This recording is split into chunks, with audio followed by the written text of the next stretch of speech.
Happy New Year. Thank you, sir. And welcome to the Moore County Schools Board of Education work session for Monday, January the 6th at 1:30 p.m. Is there a motion to approve the agenda? Is there a motion to approve the agenda? So moved.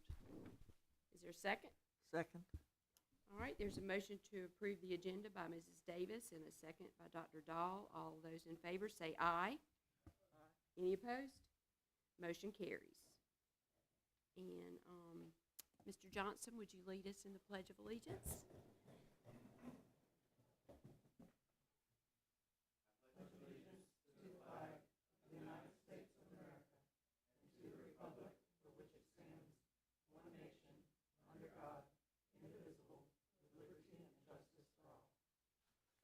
Thank you. Please join me for a moment of silence.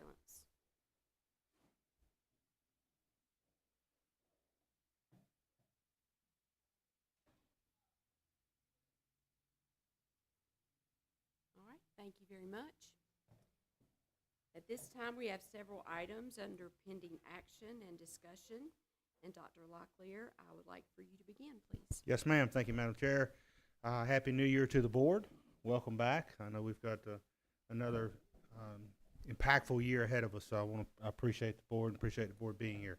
We have Ms. Purvis, Assistant Superintendent for Operations, up first for several items.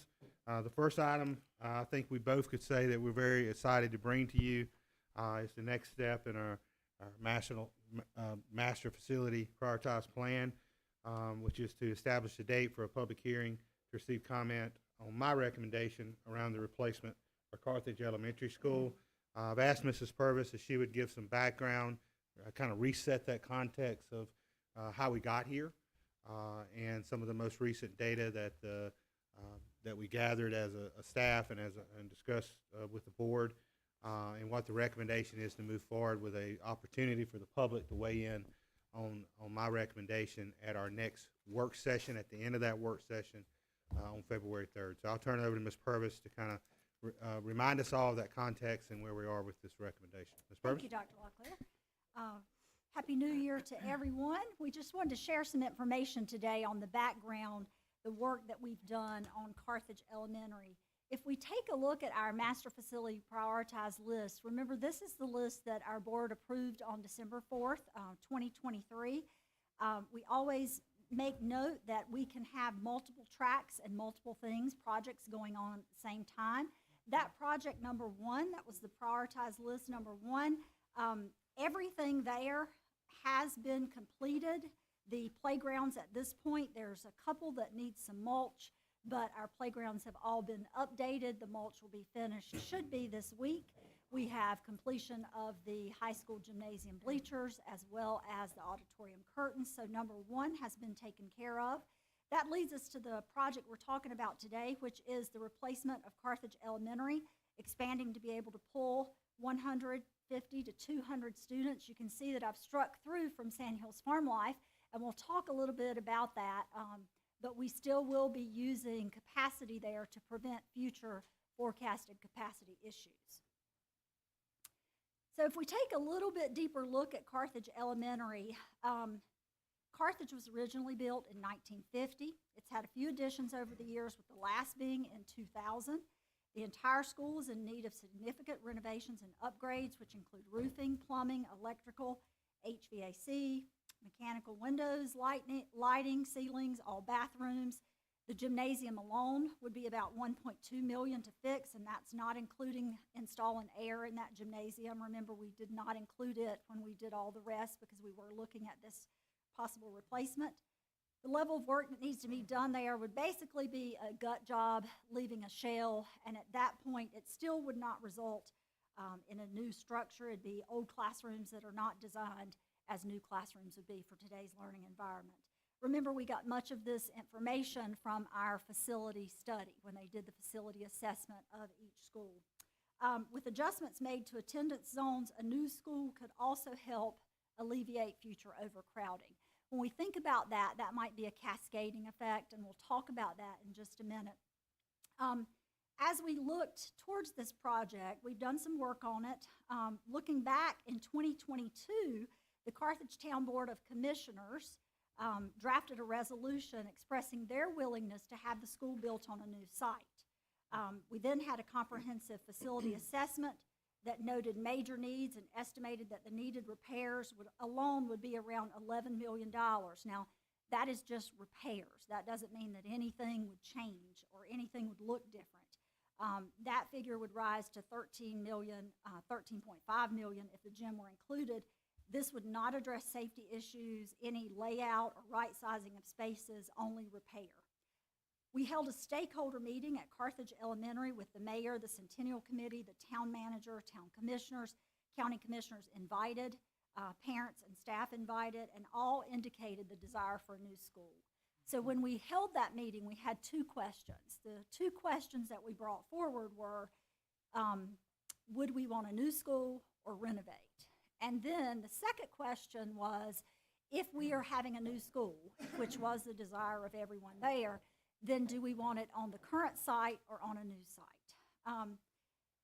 After the review of the size and the location of the current site, which is only 7.6 acres, and talking about the issues with students on campus and the potential need to pull 150 to 200 from other areas, the current recommendation would be to build on a new site. When we met with those folks at Carthage, it was almost an even split. I think there was one more in consensus that they would prefer a new site over the current site. However, none of the folks that were there were adamantly opposed to a new site. That was just their preference. We then took a look at our capacity work. And remember, we had capacity work done in 2022. However, if we're looking at a new school, we wanted to make sure that we had those charts updated. So we partnered with ITRI, again, to just take a review of Area 1. So we did not redo the whole district. We just did Area 1, which has Carthage in it. And as they did this land use study, here are the factors that they take a look at.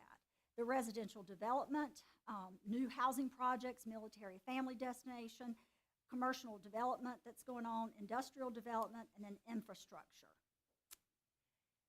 They noted since 2022, we have a lower than anticipated resident live birth rate, a lower portion of resident live births becoming kindergarten students.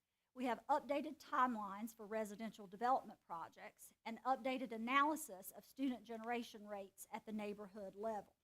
So these were factors that impacted the new out-of-capacity table. When we take a look at this new updated table, you can see that Sandhills Farm Life is now not projected to be out of capacity. On our previous table, it was projected to be out of capacity. This is due large in part to the reasons listed before, resident live births, but also because in 2022, Little River was planned to have 1,000 homes there. And that was really going to be an impact with Sandhills Farm Life.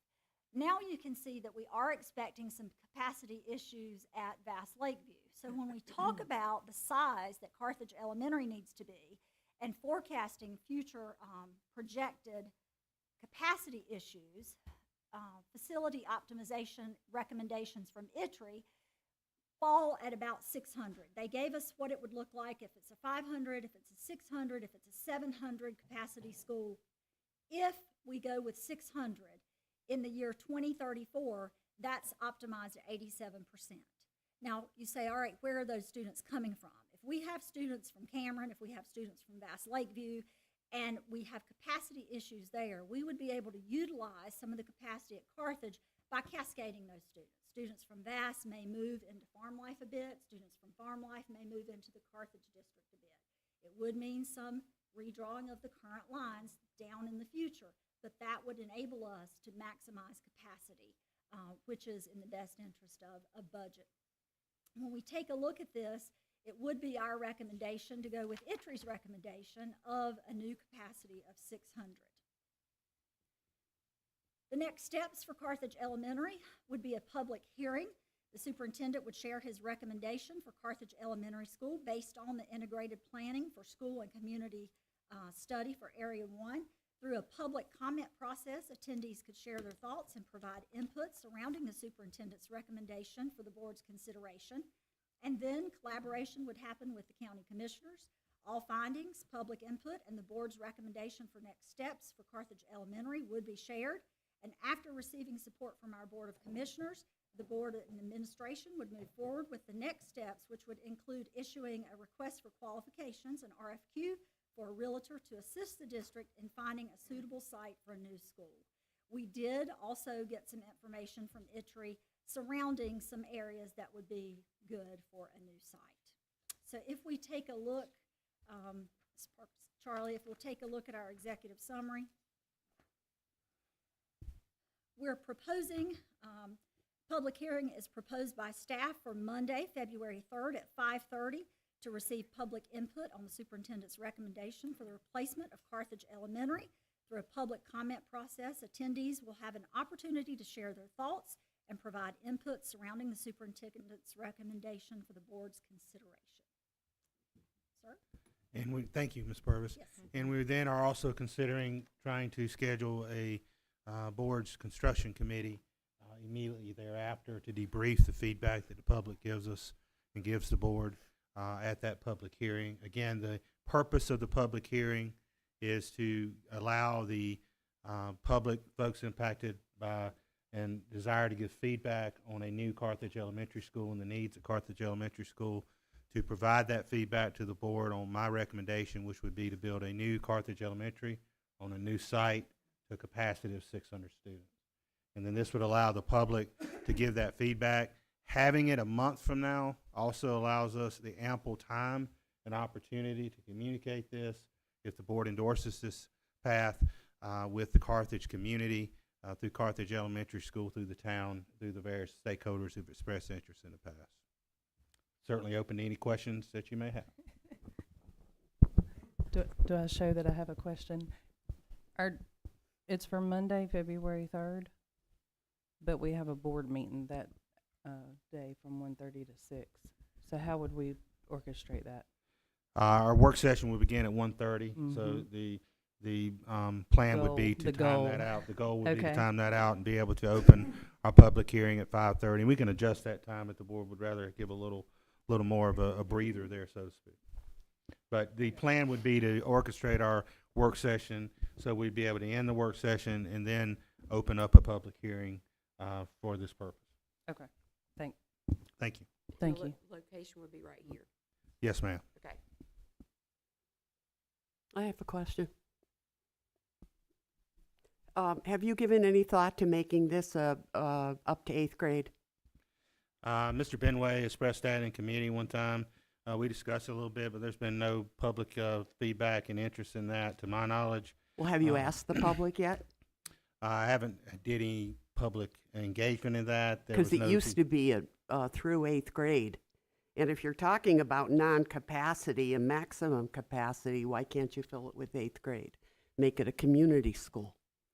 It's not a path I would recommend at this point. I haven't received public interest in that. I think from a facility standpoint and an organizational standpoint, that would be a major transition and something we'd have to step back and really do some study on. It's not something that I would recommend at this time, but of course, if the board directs us in that path, we'll certainly go in that path. Yes, ma'am.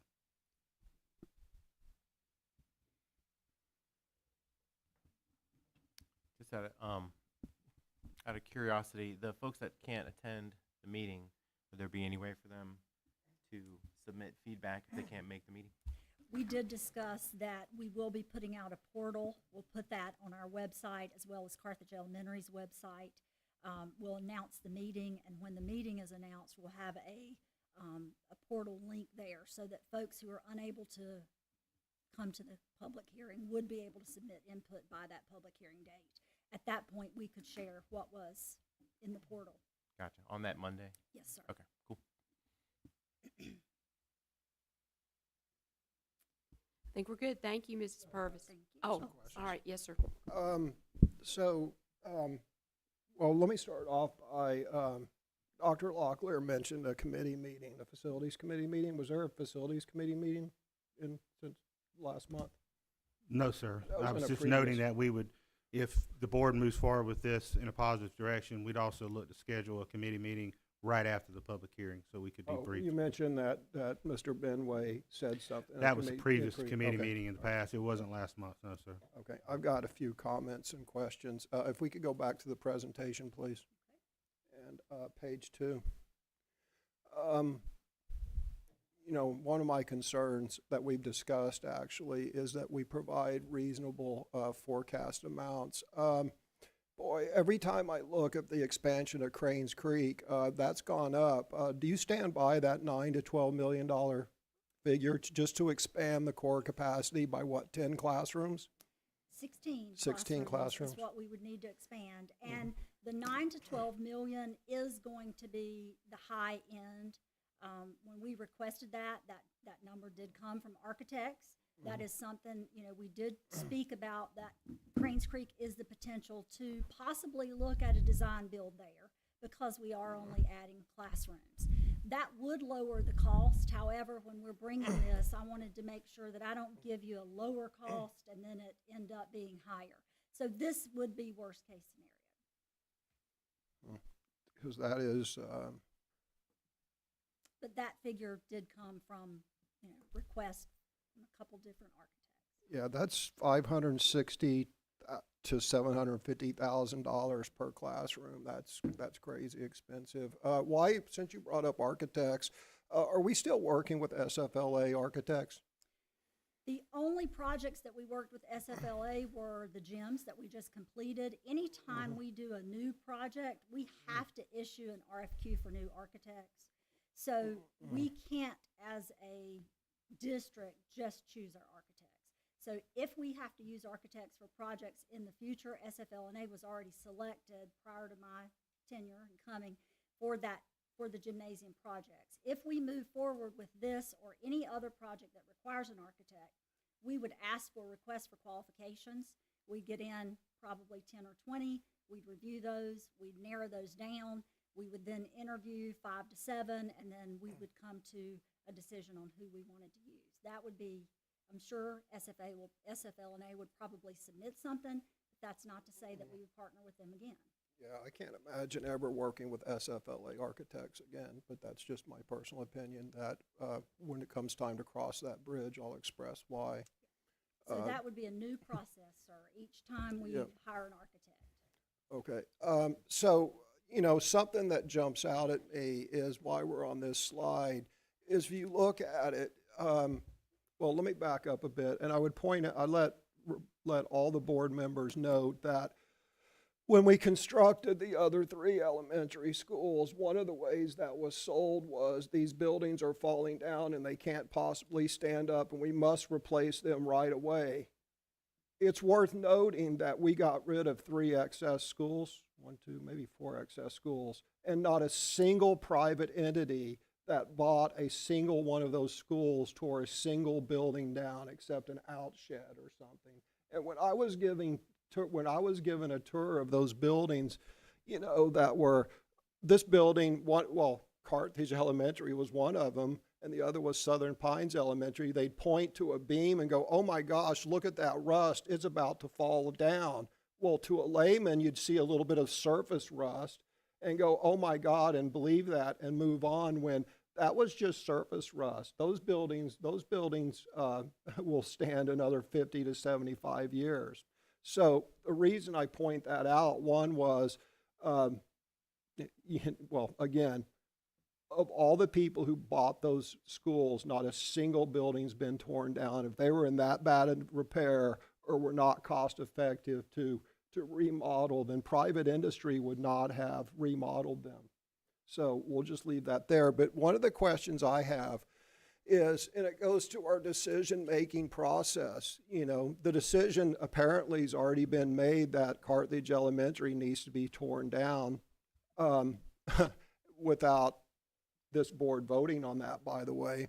But I noticed that we can modernize West End and we can modernize Farm Hill, Sand Hills Farm Life for 10 to 11 million, which was pretty much, you know, 13 million, I think, was the amount given for modernizing or renovating Carthage Elementary. So I just kind of question why we can modernize West End Elementary and Sand Hills Farm Life for 10 to $11 million each. But to renovate Carthage is 13 million, but it has to be bulldozed. First of all, one of the things we need to make note of is that when we talk about some of the things that were done to the schools that were purchased that we got rid of, the roof, the windows, and those things, private entities are able to repair and use different windows than we have to as a public school system. They're able to repair roofs in a different way. We have to fall under DPI building guidelines, which does mean that things cost a bit more, and we have to go about things in a different way. If we were doing something for our home or our own building, a private business, we could do things cheaper than we can do for a school system, and I've learned that, through this job and through the process working with DPI. The requirements are a little different. So that's one reason that it does cost more. When we think about Carthage, that $13.5 million is not to modernize. That $13.5 that was estimated in the facility assessment was just to repair. So when we think about modernization, that's going to provide some updates. Carthage was repair, and that was the figure we got for repair there. It would not right-size classrooms. It wouldn't connect any buildings. Sand Hills Farm Life is a little more connected. Their building is, when assessed, in better shape. So we wouldn't be doing as many repairs there. We'd have the ability to use that money for more of a modernization purpose. Carthage's 13.5 would be used for repairs, which then does not include, let's right-size some classrooms, let's update some things, let's change the flooring, let's do, redo the bathroom. So I think that might be, is that what you're asking, sir? Well, sure, but so the modernization of West End Elementary and Sand Hills Farm Life for $10 million is replacing flooring and moving walls to make classrooms a different size? Is that what the modernization is? Their classrooms are a bit more, their classrooms are a little, when you walk through, and you can probably think about it as you go through, Carthage, if you walked into several of those classrooms are not set up the way that a classroom would be. Farm Life is a little more set up and ready for learning. You can kind of equate it to the way the central office building has been chopped up into 1 million offices. That kind of happened with Carthage Elementary and the classrooms. And so the way that you walk through, the way those classrooms are set up is not really conducive to learning. Sand Hills Farm Life classrooms, on the other hand, are set up a little bit better. The size of those classrooms is a little more conducive to what they need to be, and the school is in better shape than Carthage is in. So we're thinking about modernization there, not just repair. Carthage would be repair. Okay. Proceeding on to the next slide. The $40 million estimate, where did that come from? That, again, came from a couple different folks, a couple different architects who are seeing projects, as well as taking a look at DPI and some schools that were built that were this size and where they're coming in right now. Yeah, I would remind both the public and the board of two things. One is in North Carolina, I believe by law, architects that work with schools are compensated as a percentage of the total cost of the project. So architects are incentivized to increase the value of the projects because that increases their profit. So for example, if you build a $20 million school and you get 8%, you make much more money if you build a $40 million school at 8%. Although your workload is pretty much the same, you're just gold plating it, so to speak. And there's no better example, and I just got to remind everyone, when we were building these 3 elementary schools, Southern Pines, Pinehurst, and Aberdeen, at, I believe, $33 to $35 million a copy, Darlington Public Schools, which is 50 miles as the crow flies, spent 40% less building 3 elementary schools of the same size. And from the outside, I mean, they were nice looking schools. They didn't look like just metal buildings that were slapped up. So we have to, we have to be guardians. We have to be good stewards of the taxpayers' money.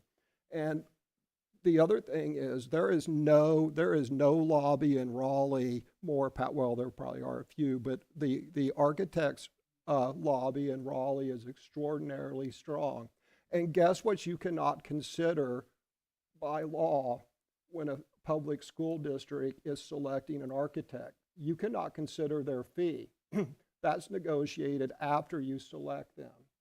So this whole process is designed to separate taxpayers from their money and not get good value for what you're building. Now, granted, we have to work within those rules. I know it's frustrating, but we have to be on the guard against that. And we have to make sure that the taxpayers are, whatever the course of action we decide, we have to make sure that the taxpayers are getting good value for their money.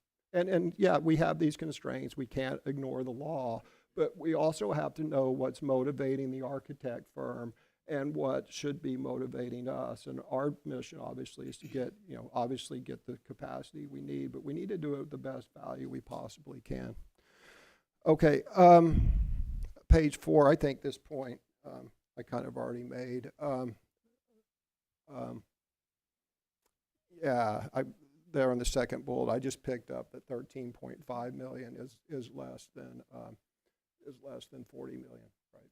It is. And I will share again, when you're commenting on the 40 million, I want to make sure I'm giving you guys a figure that compares to what I'm hearing, what I'm seeing on DPI. Ultimately, the goal is always for us to get what we need at the best value.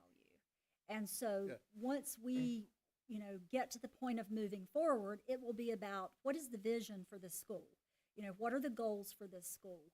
And that is something that we can work with. And if certainly, perhaps it would be less, but I don't want to bring you a figure and then you guys say, wait, you told us it's 20, and it ends up being more than that. So I base these figures off of what we're seeing schools that are built on DPI website and having some conversations with architects. However, that doesn't mean that it's going to come in at 40. If you guys have walked through Northmore, and I think most of you have, I was there. That's a building that I worked closely in designing and building. You can see that that building is a nice building. It's not extravagant. It is brick and mortar. It serves the purpose. We got a lot for our money there because we were careful with how we did it. And that is something that we can do moving forward. And again, this has nothing. This has nothing to do with you. This is, I mean, God, the laws are crazy, and again, they're designed to. I just want you guys to know that I will always push for getting the most for our dollar. Okay, page 7, please. Good. Thank you. Right here. So, a couple points here. One is, and then I've got some points. I just looked at this morning, so I just jotted down a few things. So right here, we start off with Carthage Elementary School, right? Carthage Elementary, as you can see there on the far left, has a capacity of 440 students. We're starting off with Carthage Elementary, but it's green the whole way. All the way to a decade out, it's green. I find that interesting. The other thing, so the high schools are where we are in heap of big trouble. If all the students showed up at Pinecrest all at once, the building would probably, and in Held at once, the building would probably fall in. The walls would. So just a couple things. One is, and I understand if we're going to build a new school, then you got to start somewhere. But I also have heard this for years that, hey, we're going to, this isn't a prioritized list. We're going to do all this, simultaneously. But I find it interesting when you go back to the non-prioritized list, we did number 1, and now we're moving on to priority number 2. And although I know that there's been work on the other ones, I haven't heard much of that. None of it, I've heard very little of it, if any, briefed to the board and the public, Now, this is a prioritized list. It's not a non-prioritized list. The board approved this as a prioritized list and put them in order. when the board approved it, we made note that We would work on the stuff list- simultaneously. right, and that the list Right. on priority order could change if we Okay, saw yeah, things change. right. So those could. We Right. have done work. We've worked with ITRI on number 3, which is Mm-hmm. Union Pines Pinecrest, kind of taking a look at if the board were to go in the direction of fourth school, where would that need to be? Mm-hmm. Where would we pull from? Where would that be located? So there is some work that we've done there. And in the meantime, although we've not done an overhaul and a vast modernization, we put new air in at West End, we've put some new flooring in at Farm Life, so we are working on some things towards those. But we have started with number 3, but this is a prioritized list as approved by the board. Okay, so, and perhaps we should revisit that, because what I don't see up here is the innovative high school. So what's our position on the innovative high school? The Not- funding of that's none of our business, or do we need to? It's put not, it it's in- not our business, it's that the capital side of that is the responsibility of Sand Hills Community College, which is why it wouldn't be on our prioritized list. The program and curricular portion of building that, the programmatic side of it, the recruitment of students, that sort of thing, that's our responsibility. So the we- capital side, excuse me, lays with Sand Hills Community College. Okay, so we have, so more, just to be clear, Moore County Schools has 0 responsibility for the capital side of the innovative high school. For building the school, yes, sir. Okay, Mhm. so, let me ask this. The county pot is one pot of money. And the innovative high school was an unplanned expenditure. It was neither on our priority list, nor was it on Sand Hills Community College's priority list. So, it goes in front of the county commissioners, and the county commissioners say, which do you want? Do you want a new Carthage Elementary, or do you want it's competing for the same money, so what's our response? Well, first, as I understand it, as we know, $25 million been given from the state legislature to build the early college on the campus of Sand Hills. I do know that Dr. Stewart and Sand Hills are continuing to work with the legislative delegation, see some additional funds can be given from the state legislature towards that purpose, because we know buildings cost a lot of money. I also understand they have worked with their foundation to begin fundraising activities around fundraising for that project and a larger building project that they're looking at Sand Hills Community College. And then I do think there will be a time where they will ask the county commissioners for a smaller amount of money. I've heard that somewhere in the $5 million range. Does that compete with the larger pot of money? You could look at it that way. However, I don't see it as a competition. I believe that that's a pathway in need of Sand Hills, and we also have our needs that we've communicated with the commissioners, and we'll continue to communicate with commissioners. And I do believe that there's room for both. So if there isn't, what's our response? Well, I think we have to back up and have continued conversations with the commissioners. We would have to continue conversations with Sand Hills Community College, and this board would need to have continued conversations. I do not believe at this current point that's going to be what we're presented with. But if we are, we have to drop back and punt, honestly, and have continued discussion and conversation to see how we move forward with critical needs that we have as a school district, working with our commissioners, and of course needs at Sand Hills Community College, because it's all for the benefit of kids in the community. So we'd have to drop back and have those continued discussions. Okay, so what we heard here today was the capital expenditure for the innovative high school. Moore County Schools has 0 responsibility for that.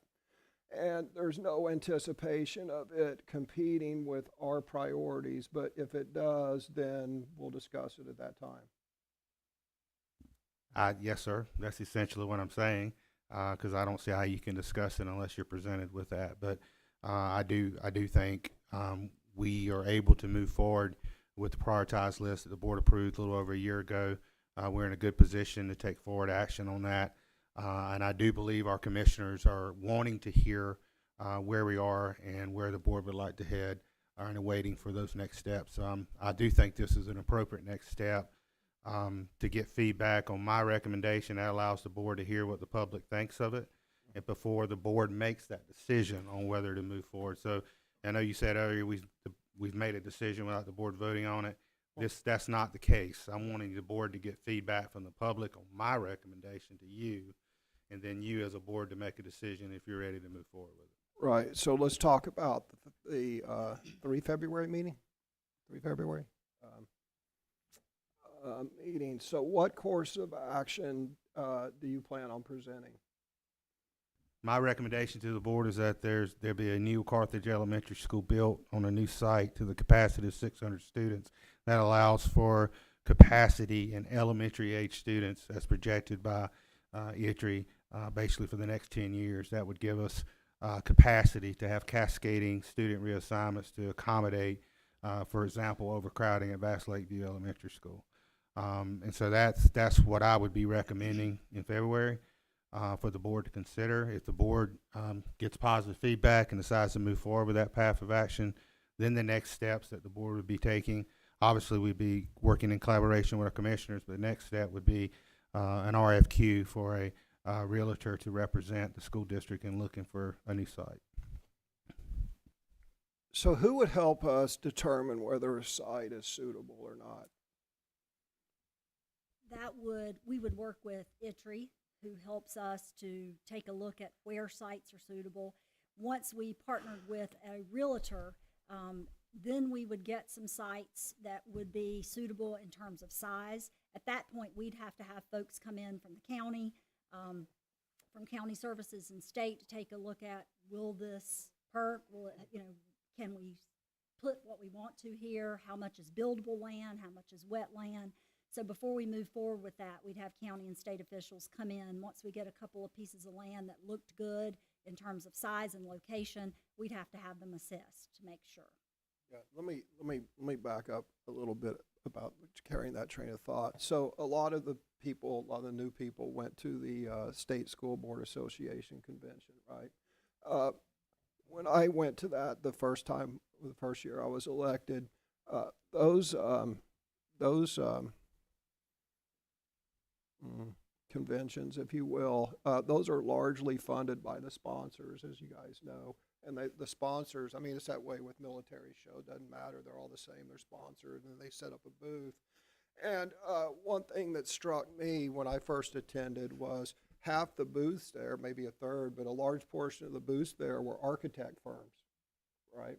And I went up to them, and because I was interested in school construction, and I'm like, hey, what's a good price per student of a school, per student seat? And they say, oh, we're going to build a monument to you, and we're going to build your legacy. I'm like, I'm not interested in a legacy for me, and I'm not interested in a monument to, the government. I'm interested in the best value for a school. So what's the average price per student seat to build an elementary school in North Carolina? Oh, we'll build a monument to you and the community will be proud. No. What's the metric for the average cost per student seat? And they would do anything except answer that, right? And then I started saying, this is crazy that every time someone builds a school, they hire an architect firm, and the architect firm starts from scratch. And actually, our three elementary schools that we had built, a lot of the stuff isn't interchangeable. You think if you're building three elementary schools at the same time, you'd have the same HVAC systems, you'd have the same this and that. So I set out to discover, because I was going to suggest to, at the time, Catherine Truitt, that North Carolina just have, here's a standard elementary school, here's a standard middle school, and here's a standard high school, and they just have standardized plans that are guaranteed to meet the DPI standards, and you could have different exteriors, brick, rock, whatever fits, a trailer, home motif, whatever fits in the community. But the point is, you could just cut out the architects and just have good basic designs. And then I was told that those exist at the North Carolina DPI, but I've never seen them. Yeah. Do they exist? We have a couple of options when we're taking a look at a new school. One that we've already discussed is looking at some of the plans we own. West Pine Elementary is a school that functions well. The folks who work there like the layout, administration likes it. We own that plan. that is something that we could certainly take a look at, have reworked, where we know administration says, well, we wish this were a little different, that were a little different. That's much different than starting from scratch. We also have plans that are on DPI that have been completed, that are there, and you can pull from. Now, that would mean, we'd want to take some field trips. Bradley and I and some other folks would say, hey, these are about the capacity we need. Let's go take a look at what these look like. First, we'd have to get an idea of what's our vision. What are we trying to accomplish, and what do we want it to be? And once we get that, we have all kinds of opportunities that we can take a look at. The traditional route is, yes, we start from scratch, but that doesn't have to be our route. We do own plans. In fact, I had someone take a look at, just in case the communities was just adamant that, we want to build on the same site, which they were not, and which is a good thing, because that site does not allow for growth, and it's 7.6 acres. But I had them take a look at how could we utilize that West Pine Elementary plan on that site. And they were able to make it 2-story. Let's take this plan and just adjust it. We'll flip the ends over. So we were able to rework that plan to a usable plan for that site. So, we have some options there, and those are things that we will certainly want to look at as we move forward. So does North Carolina DPI have off-the-shelf plans? There are plans that you can pull. Yeah. There's still a fee there, because you still have to pay someone to use their plan, but it's not like starting from scratch. Okay, Mhm. all right. So, So the- my advice would be, let's visit some of those. Pull some of those. No, we recent need to plans look at, and we need to visit. look at all different ways to do this, because like I said, they built essentially the same schools 50 miles away for literally 40% less, because we met the guy who did it. And I'll remind the board, although you may get a firm who wants to build something astronomical, they ultimately can only build what we allow. It's Well- like building your house. Well, We right. have to say what we want in there, and we have to approve it. So let's talk about that, since you brought that up, because we were sitting in this room, I think it was a work session, and we were talking about the gymnasiums and how SFLA Architect, the plan that was voted on by the previous school board, was $10 million for 3 gym renovations. And, when we ended up doing it, whatever, 7 of them for $7 million or whatever it ended up being, it was 2.5 times more for 30% less, I think, with the math. Anyway, the architect made the statement without any evidence to back it up. Oh, we gave less expensive plans to your predecessor, but they weren't presented to the board. So the implication from SFLA Architects was that they gave less expensive plans to the operations person, and either the operations person or the previous superintendent decided not to present them to the board. But the point was, SFLA Architect, again, without any evidence, they claimed that they gave less expensive plans, and that those plans were not presented to the board to consideration. And then I remember Ms. Caldwell saying, gosh, I didn't even know that we could ask for less expensive options. So you have to have a board that understands, yes, you can always ask for, but okay, we've seen the gold-plated plan. Let's look at something like they're building down at Darlington. The only thing I would add is we definitely need to do lessons learned from the last round of construction. And a couple other things that we haven't discussed today is before we break ground on any new school, we have got to understand and have agreements in place what we're going to do with the previous schools. Because just like last time, everyone was all excited, Southern Pines, give us a school, we want a new school. The minute we opened up that school, all of a sudden they became adversarial, and they wanted to take away from the county taxpayer the surplus schools. So 2 lessons learned. One is we need to have a clear idea and hopefully a memorandum in place saying exactly what we're going to do with the previous school. And I'll talk more about that in just a second. And the second thing is anything a municipality does to add to the cost of the school, we're happy to do, but that municipality is going to pay for that cost. And I'll give you an example. Pinehurst insisted that that school be rebuilt in the exact same location. That cost the county taxpayers millions of dollars of extra because they had to build that temporary site, they had to bring the trailers in, they had to, then afterwards, we had to reseed and regrade that whole lot. It cost millions of dollars, but that shouldn't have been borne at the expense of a taxpayer who lives, in a, up in Northmore somewhere. If the people of Pinehurst wanted to do something that added $4 million to the cost of that construction at elementary school, then the taxpayers of Pinehurst should have paid that extra $4 million, not the county as a whole. So that's the two things that I would absolutely say is before we commit to building a single thing, we have an agreement in place what's going to happen with the old surplus school. And secondly, anything that a municipality does that adds to the cost, they're paying the cost, not the county taxpayer. And I think both those are very reasonable. So let's get back to the old, the specific thing in Carthage. I would recommend that there's another course of action that hasn't been discussed. And I'm all about presenting courses of action and letting people discuss courses of action and discussing them out and then deciding among the courses of action that are costed out. So, as you mentioned earlier, new school or renovate school. Binary option. Okay, we want a new school. Old site, new site. New site. Building a new school on a suboptimal site is just kind of a bad idea, right? Well, there's a course of action that hasn't been discussed is why not two schools?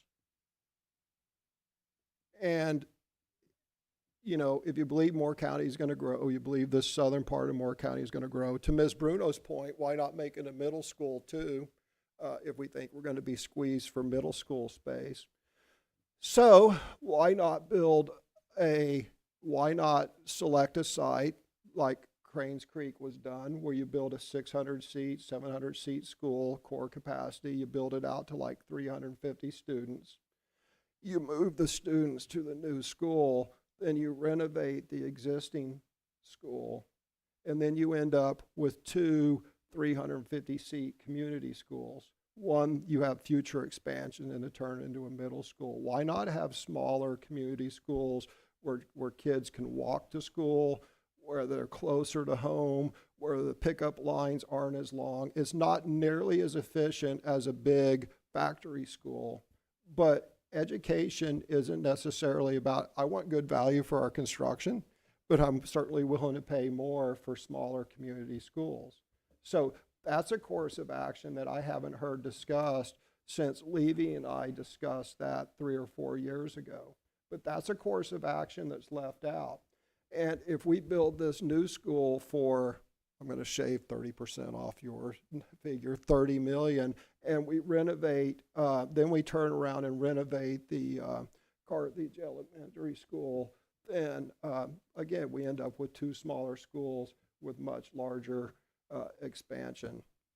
The other course of action that I would say, and this goes to agreeing what you're going to do. Mr. Hensley, I'm Yes. sorry to interrupt you, Yeah. but if I could, a point of order. Yeah. Because what you're discussing now should be in the construction committee meetings, and right now we're just wanting to set the date for how we're going to front the community. So I know you're passionate about it, but this is for construction, and we need to proceed. Yeah, Ms. Davis, The and point I'll of answer your order, question. First of all, the meeting is 3 February where this is going to be presented, and there's no construction committee meeting between now and then. So when exactly is this going to be discussed? After the public hearing that we need to put on the books, But we need to because we want to hear but- from the public. But what I'm asking is we present courses of, that's literally what I said, is this is an I'm sorry, I have the floor. What I said was, What I was this was calling an for unexplored course Is it time of to call the action. question so we can go ahead and decide if we're going to put this on consent? Or, because what you're talking about, you're getting ahead, we need to set the date, is all that we're talking about right now. No, Yes, sir. no. Okay. Well, that's, Well, thank you. If all we're gonna do is show Yeah. up and set up dates, then we might as well not even have this meeting. This meeting is I'm to sure that discuss the Ms. issue at Purvis has hand. worked on something that she intends to present to the I public. asked the superintendent that, and he Mm. said that they weren't gonna present courses of action. They were gonna present a new school. He literally just said that, and I'm saying there's other things that we, as a board, need to explore. After that Are you meeting saying you don't is- want, so what exactly is the purpose of a work session if it isn't to discuss things? Yeah. We're just discussing setting the date for the public hearing right now. And further down, we'll discuss the things that you are wanting to discuss.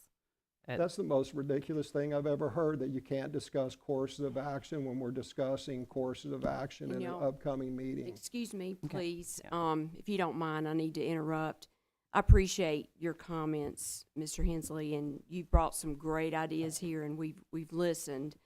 And Ms. Davis is right that our goal at this point is to listen to ideas, but also to set the, establish the date for a public hearing.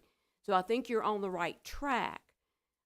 We are going to have a construction committee meeting after that public hearing. Who's on that committee, And by the way? you're on that committee, you and Dr. Dahl and I. So I look forward to hearing your ideas, and I think you've shared some right now that are very valuable, I and we think it's need it. And I agree that this time is for talking. It is for Well, working then those let's ideas out, let's and talk that's about it. why as chair, I continued to listen and to take notes and to value your opinion.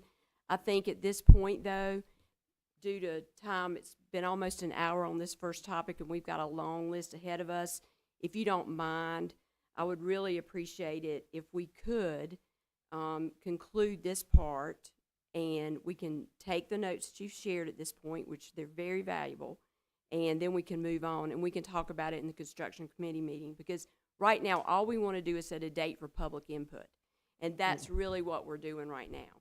We need the public to tell us, and I think you've given them some good ideas to think about.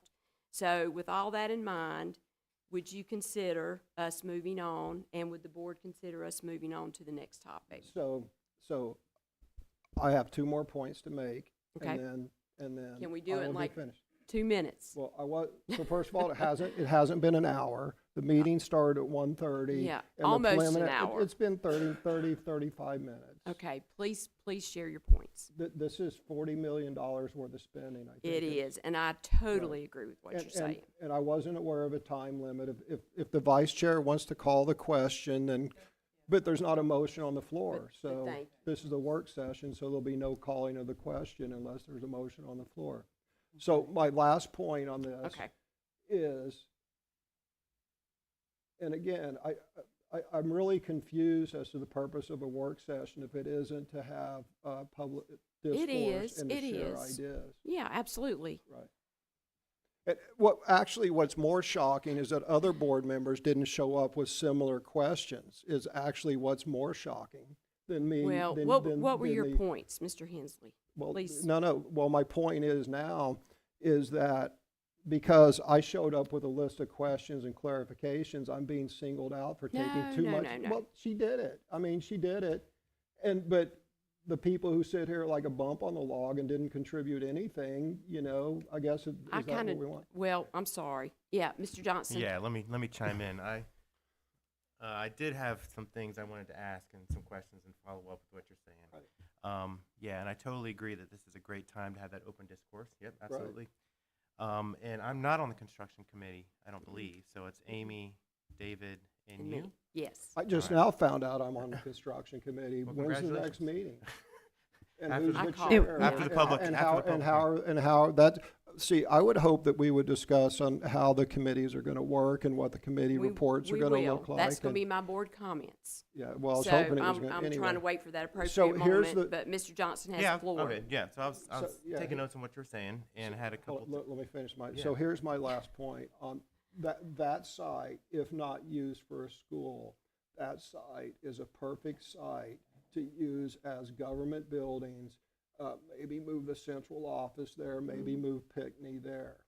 but there are definitely different courses of action. Okay. And these courses of what should not be presented to the public at Carthage is, otherwise I'll show up and present my own courses of action, is we're going to build a new school. Is that what you guys want? Because I think the idea of leaving it as a community school and remodeling it is a very viable idea. Okay, thank So- you. If I could just offer one point, that the work over the last year, keeping in mind that the board approved the master facility prioritized list in December of 2023, and we're sitting here in January of 2025, the work over the last year has been moving forward on that board-approved prioritized list.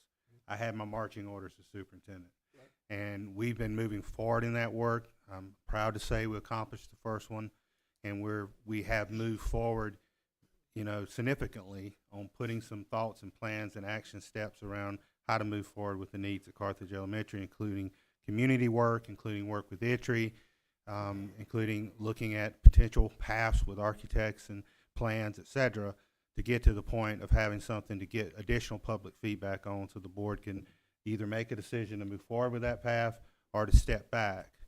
But what I also want to encourage the board to consider is the more we step back and look at other types of paths of actions and potential pathways, we don't take action.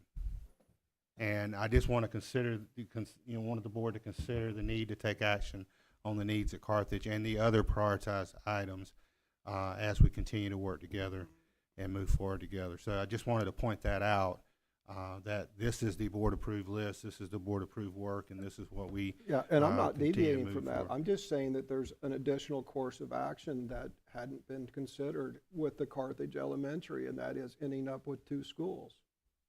Okay, thank you. Mr. Johnson? Yeah, I was just going to follow up and say, when that committee does meet, that construction committee meets, I would love to see those options kind of explored and discussed. I would personally love to see, since it is a multiple track components, that it would be nice to see them kind of laid out a little bit as a multiple track. I think there is a tendency to think that this is just a cross off the list, and people might think that we're not working on things when we are. And so I think it would be nice to see some of that track, some of the work that's been done on the high school, because that's going to be the big one, obviously. I had the same questions about the site and what's going to happen to it, so I would love to see some discussion on that brought back to the board on what those options are with that site. And the last thing I wanted to say was, I assume on that utilization, on that capacity chart, the only thing that's pressing outside of the high school is New Century Middle. And is it the assumption that the work we do at Cranes Creek to expand, that would alleviate that future capacity? Is that kind of what the plan was from the board, to alleviate the capacity at New Century Middle when it gets out? In the board's prioritized list, number 7 was the construction of a new middle school in an area to be determined wherever the need was, as well as that's Cranes Creek extension. So Okay. once we see what the population, the comeback of Cranes Creek, because those numbers will come back up, and we see that in conjunction with adding that core and building out to that core, then we'll have a better idea of how much capacity do we have at Cranes Creek to alleviate some of New Century or not. As you know, with that drop, it's going to come back. So we're Right. going to need to see what that looks like. We'll need to see what the growth at Vass brings to Cranes Creek. That's that new capacity chart, and where we're seeing that happen, the little rise there at Cranes Creek as well. So those are things that certainly we'll have to look at down the road. But number 7 on that list was a potential need for a new middle school. Gotcha. Okay, cool. Thank you. I have a couple of questions.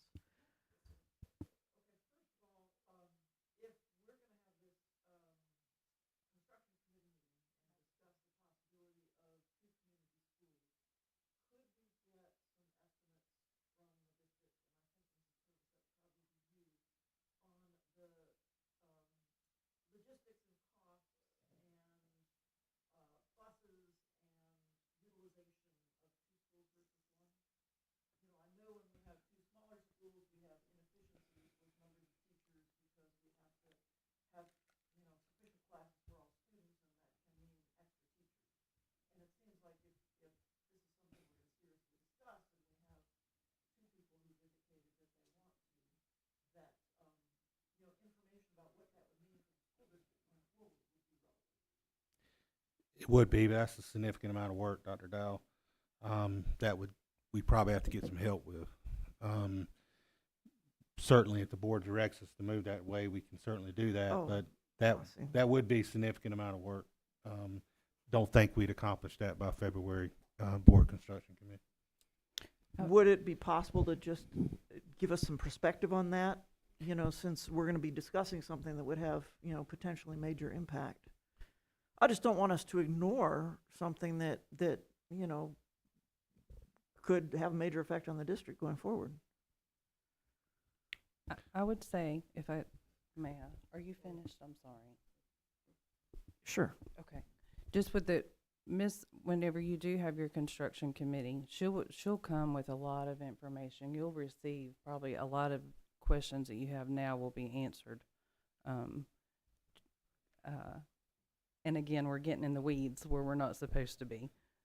We just need to make the date for the thing and move on to number B, and with your other comments. But as far as just all the information, I know you guys need it, but now's not the time during the construction committee or at another meeting that's geared toward that specifically. That's all.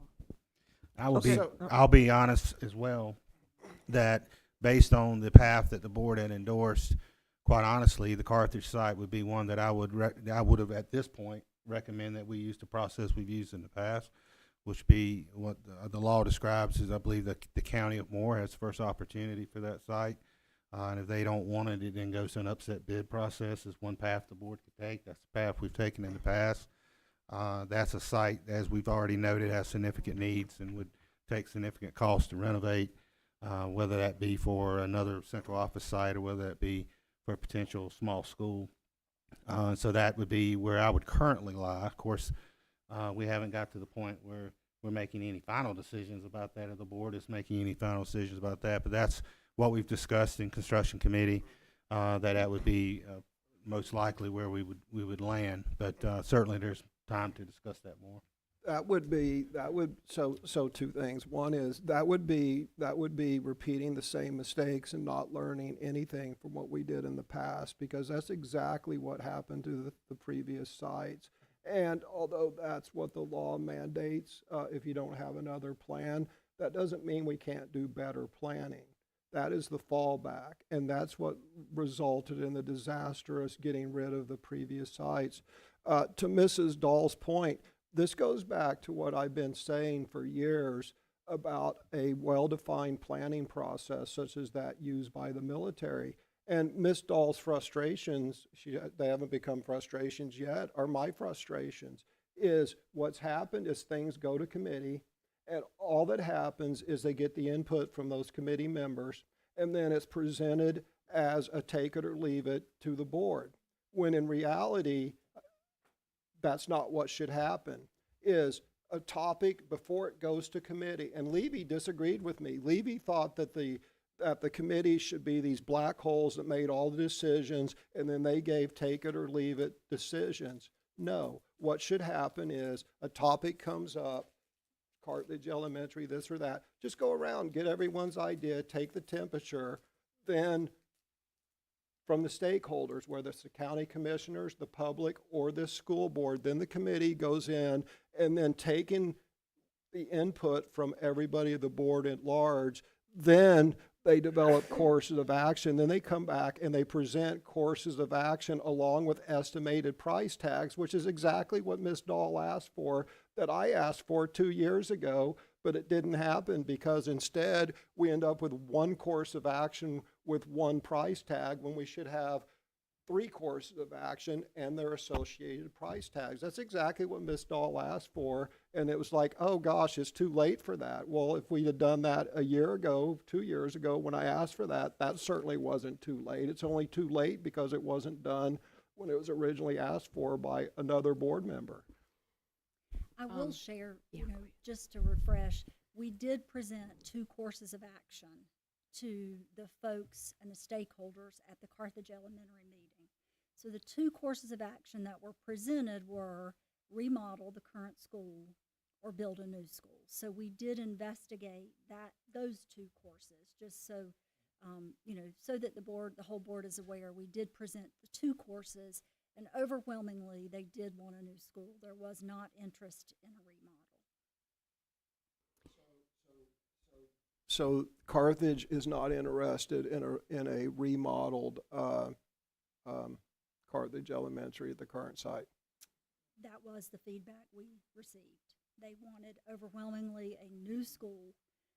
There was kind of a half, one more said they would prefer a new site, but those who preferred the same site did not have opposition. That was just their preference. And a hybrid approach where there were two schools wasn't presented, correct? Correct. Okay, thank you. Thank you, Mrs. I have a Purvis. question. Oh, yes, ma'am. Jenny, are you talking about the meeting at Carthage where we all went?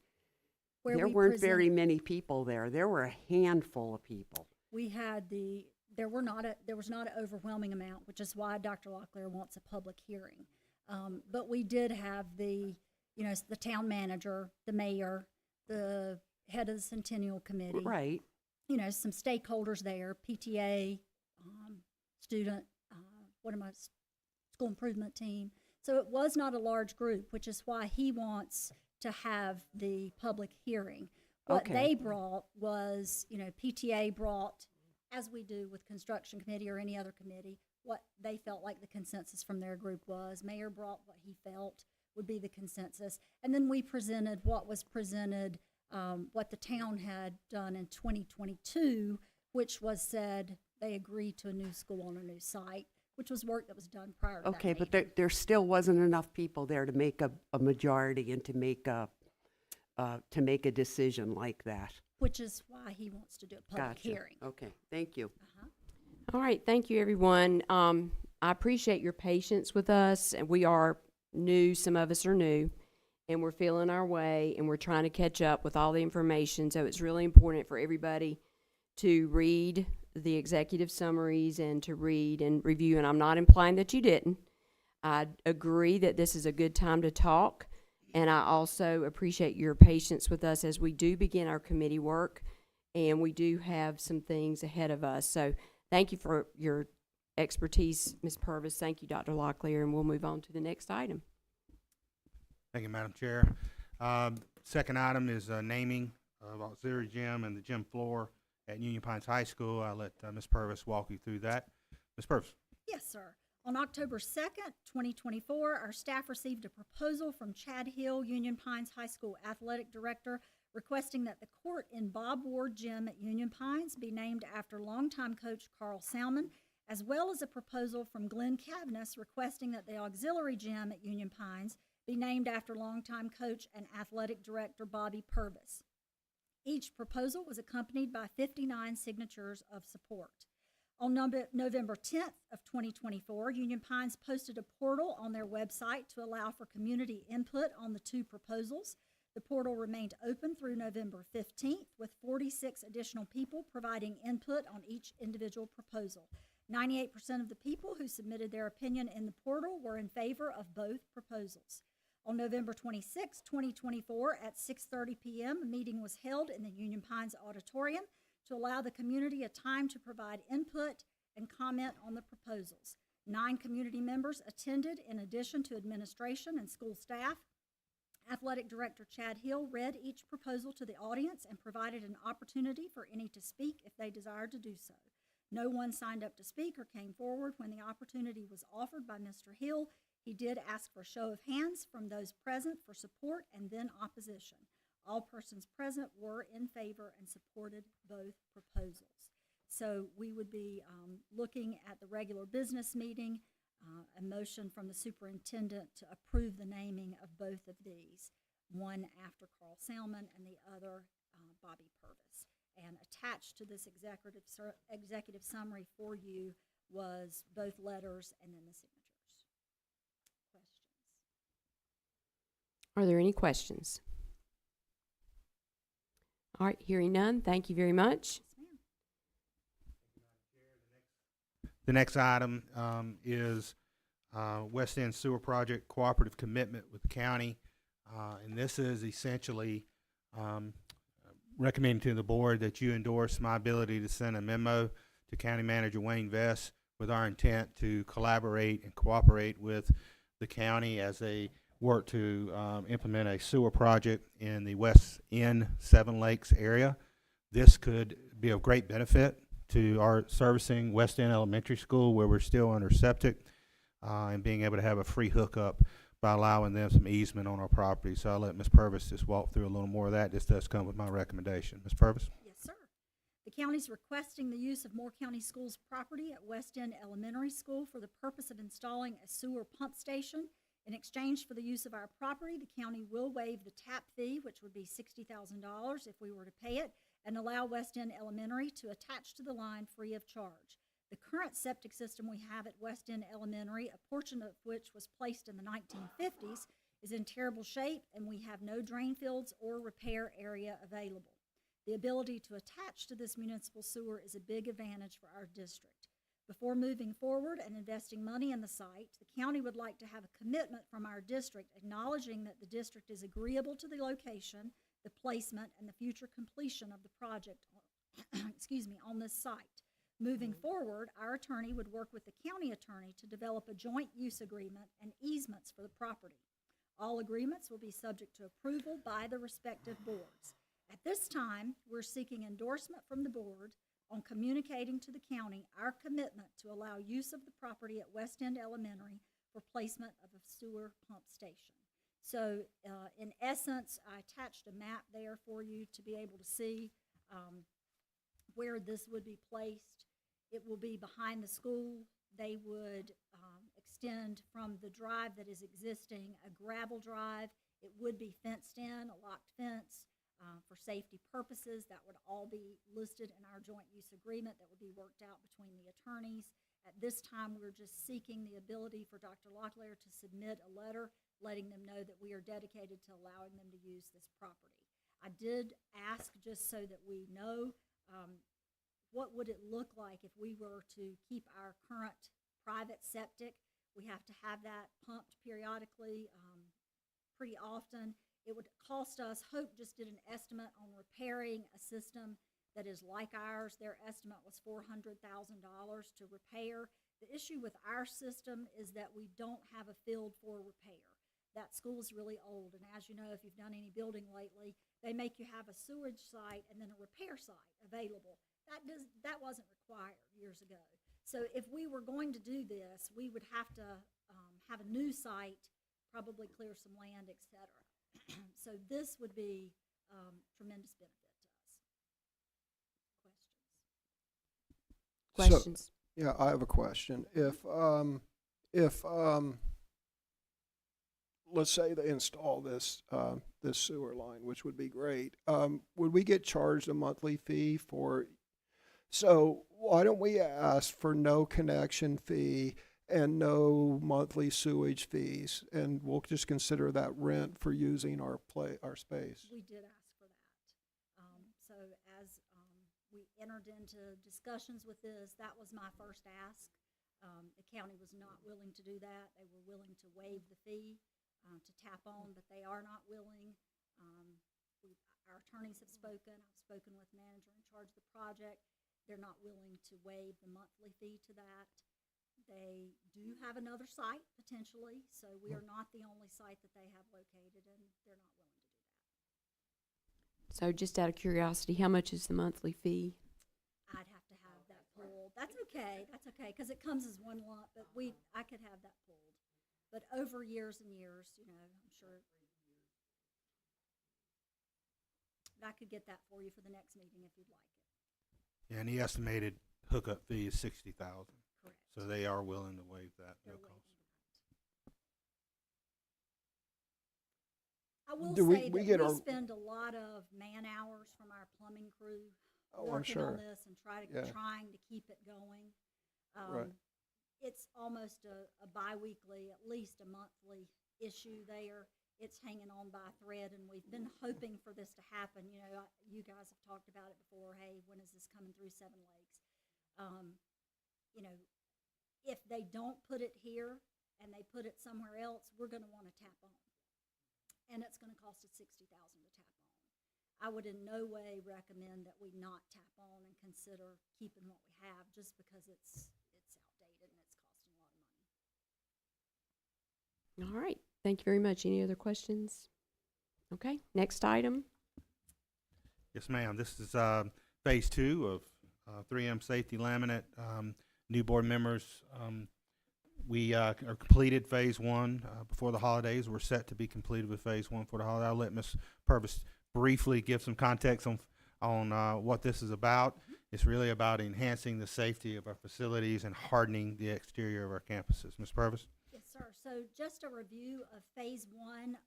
All laminate has been installed in all entryways, including entryways of the county office and the Ed Center. In fact, my administrative assistant sent an email to all principals today to let them know that the crews that installed that laminate would be back on their campuses today, just checking and ensuring that everything adhered as it should. This is phase 2. Phase 2 is going to cover large gathering spaces. I'll remind you that this laminate's not bulletproof, but it delays intruder entry.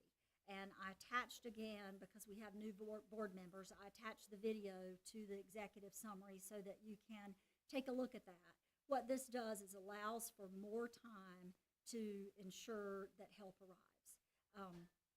Formal bids were opened on December 19th at 2 o'clock for the application of 3M Ultra S800 protective laminate adhesive safety system to large gathering spaces on each school campus.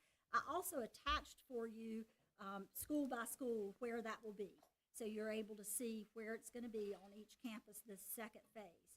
The application of this laminate safety film will delay intruder entry time, hardening the safety of our facilities. We had the following bids come in.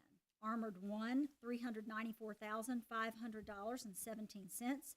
Carolina Solar Control and Security, $235,484.27.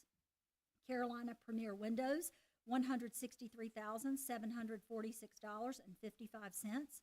Blink Signs, $116,518.34. And finally, NGS at $148,725. The lowest responsive bidder was Blink Signs. Blink will apply the laminate adhesive to large gathering spaces with windows such as libraries, gyms, multipurpose rooms, and cafeterias. Our final phase will be application of this laminate to all remaining exterior windows. Staff recommends the contract be awarded to Blink Signs in the amount of $116,518.34, and this project will be paid with capital funds. Do we have questions? Ms. Purvis, the quality is the same though, right? The quality is the same. Armored One, you can see, is much higher. That product was one that they make themselves. It was really not even the 3M product that we were after. It's one that a small company makes themselves. So that's the reason for the higher amount. This is the exact same product that we have right now. That's why we specified in the bid that it must be 3M Ultra S800. I will share with the board that Blink Signs is a little lower because when I put out the formal request, I gave specific instructions on how they should submit and a specific bid sheet, and in that included taxes. Blink Sign is out of Ohio, where they say, or maybe it was Georgia, they didn't have to deal with taxes there in school systems, so they put 0 for taxes. I had to let them know that that would be unresponsive unless they were willing to do 116, which is what they put in as their final bid. So there was almost, it was $9,000 some dollars, almost 10, that would have been added there in taxes had they put it on their bid sheet, but they didn't. They can't alter their bid by law. However, they stood by their bid of 116 and said, we'll just eat the taxes because they're hoping they do a great job and they bid for the next one and they get phase 3. Any other questions? That was actually my question. So is this the same company that did phase 1? It is not. FilmTech did phase 1. FilmTech did come. We had a pre-bid meeting where 2 different days. Bradley did one day. There was 2 different groups. We divided them in half. We took them to each school site to measure because we wanted them to measure to ensure that they get it just right and that it was on them and not on us to provide measurements. So FilmTech did come. They took measurements on the day of bid opening. It's about 158 or 159 out of courtesy because FilmTech did our first and they've done a good job. I had my administrative assistant reach out to Film Tech just to say, hey, we don't have anything via mail and you're not here. Are you coming? Are you sending us something? And Film Tech let us know that, oh, we thought it was December 24th, which would have been Christmas Eve. So unfortunately, they did not put in a bid. Any other questions? All right, thank you, Mrs. Purvis. Thank you. Thank you, Ms. Purvis. Yes, sir. Now I ask Ms. Edmonds to join us, Assistant Superintendent for Budget and Finance. The first item for Ms. Edmonds, she has two to share with us today. The first item is sharing with the board our recommendation for our preferred provider for employee benefits. Ms. Edmonds and I discussed earlier this year the need to put out a RFP, request for proposal, to make sure we have the best possible vendor that provides employee benefits to our team, and making sure we're getting the best value for that, the best customer service, the array of products, et cetera. And as she will discuss, the recommended provider is Pierce Group Benefits, which is our current provider and has been providing for us for many years. But again, we thought it was healthy to send an RFP out to make sure we're getting the best possible provider, and we'll continue to do that every 3 years moving forward. I believe is the plan, Ms. Edmonds. So I'll let Ms. Edmonds kind of walk through that. This does come with my recommendation for our continued work with Pierce Group Benefits. Ms. Edmonds? So, Moore County, is this on? Can you hear me? Okay. So, Moore County Schools advertised for employee benefits through a request for proposal, an RFP. The advertisement was placed in the News and Observer, the Pilot, and on our Moore County Schools website. The RFP process was open for review and submission from September 2nd to September 30th of this past year. And the RFP selection ended up being Pierce Group Benefits. We had a list of reasons for the selection. Competitive pricing was a big one. They offer competitive rates for employee benefits, extensive experience. They've had our business for over 20 years. And then responsive service. They demonstrate timely and effective communication with our staff and our employees. And then wide-reaching client base. They serve over 75% of school districts in the region. They offer an employee benefits portal where employees can use this platform to self-enroll. And it is free. Comprehensive benefits. They offer that robust suite of different benefits, including dental, vision, and supplemental insurance. Enhanced dental coverage, including adult and child orthodontia. Improved vision coverage. We have an increased frame allowance and a reduced contact lens fitting fee. Expanded board member benefits. Now our board members are able to take advantage of dental, vision, colonial life benefits. They have streamlined enrollment, which utilizes a signature effective date for most of their supplemental benefits. And then they have additional coverage options if employees should want, such as long-term care, home, auto, and pet insurance.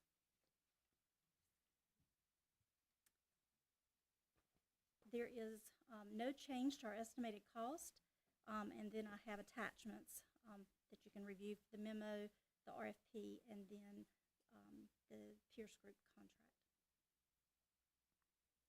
And again, this does come with my recommendation. Thank you. Any questions? Just to be clear, the people that are selected, they're the current incumbents, right? That is correct. Yeah, okay, thank you. Thank you, Ms. Edmonds. Next item. All right, we roll right into our quarterly budget amendments and resolution. Ms. Edmonds was able to share a draft version of this with the board at the members who were able to attend the 2x2 budget training, what this is about and where it comes from, but I'll let Ms. Edmonds walk us through our revisions for this quarter. Ms. Edmonds? Okay. Our total net decrease since the last resolution goes through allotment revision 54. And it is as follows. For state public school fund, our budget is now at $100,411,534, which is an increase of $435,398. Our local current fund is at $41,704,475. There was no change. Our federal program fund is at $16,610,013, which was an increase of $4,867,333. Our local capital fund is at $6,492,523, and that was an increase of $33,462. Our school nutrition fund is at $8,330,500, and there was no change. Our after-school fund is at $1,500,000. There is no change. And then our local operations fund is at $11,443,091, and there is no change. Our estimated cost for the total amended budget is now $186,492,136, which is an increase of $5,336,193. And we'll take a look at those our budget revision details. We can click on that.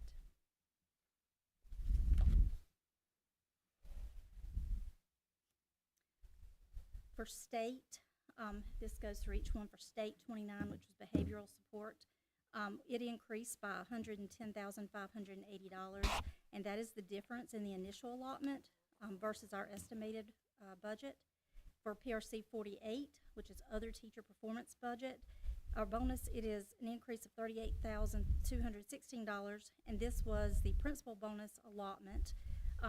063 children with disabilities, there was a decrease of $9,140,000, and that is simply just the difference in the initial allotment versus our estimated budget.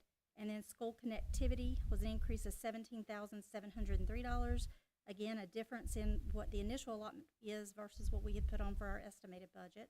And then the CTE credential program was a reduction of $2,770, which is a difference in the initial allotment versus the estimated budget. And then PRC 85, which is literacy intervention, was a decrease of $64,106. That, again, is a difference in the initial allotment versus our estimated budget. And then PRC 88, the feminine hygiene grant, that's an initial allotment of $5,000.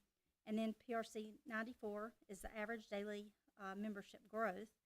First time we've ever received this allotment, and it is the best 1 of 2 month ADM growth adjustments in PRC 56, and that was an increase of $339,915, making our total state public school fund increase $435,398. There was no increase in our local, and then in our federal, those revision details for PRC 17, which is our career technical education, was an increase of $18,528, and that is a difference in our estimated budget versus the actual budget. PRC 49, and we'll go to a little more detail with it. It may help as I'm going through it. PRC 49 was an increase of $56,070, and that was also a difference in our estimate. And then PRC 50 is an increase of $2,906,068, and that is a difference in what the estimated was. And just a note about PRC 50, the reason for the big amount, we only put on the carryover for that. We only had that one on, and that was, original budget was $1,834,897. The year 5, which is the year we're in, is $2,906,068. Then for PRC 70, that was an increase of $701,071. It's the difference between what the original budget was versus the actual. PRC 103 is an increase of $788,878.69. Again, difference in the budget versus the actual budget. And then 104 is an increase of $114,718, difference in the estimated budget versus the actual. And PRC 108 is $281,998.46. Again, a difference in the estimated budget versus the actual, making our total increase for federal funds $4,867,332.89. And then our capital outlay funds, they increased by $33,462. And again, that is a difference in the initial allotment, which is our the initial allotment versus our estimated budget of $33,462. And there was no increase in after-school care, school nutrition, after-school care, or restricted revenue funds. And then, finally, if we can go to our projected fund balance.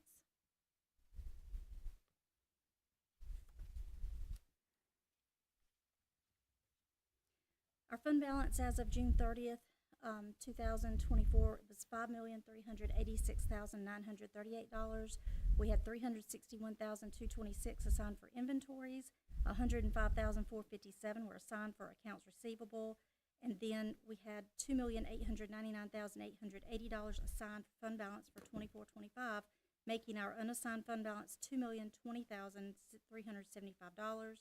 Our balance sheet as of 12/18/2024 showed a net gain of $4,844,639.20. Projected revenues through June 30th is an additional $19,417,562.19. Our projected expenses through June 30th are $22,683,735.94, making our projected fund balance gain $1,578,465.45. So our projected fund balance, taking our projected unused fund balance assigned for 24-25 of $4,478,345.45, and then you add your unassigned fund balance of $2,020,375, makes your projected fund balance for June 30th $6,498,720, and then you take away the $2 million floor, you have a projected fund balance of $4,498,720.45 that is projected above that $2 million floor. Well, there's your money to finish off the innovative high school. Just about round up a few $100,000, and there you go. Wouldn't be my recommendation. I But didn't thank you, think sir. so. I just, the numbers add up. And of course, that is just a projection. I did have one quick question. The ADM, that first time we've gotten that 339,000. What is that? What were the number of students that made the difference? Do you Probably have one that? thing I did not bring with me. I'm just curious what the per student number would be.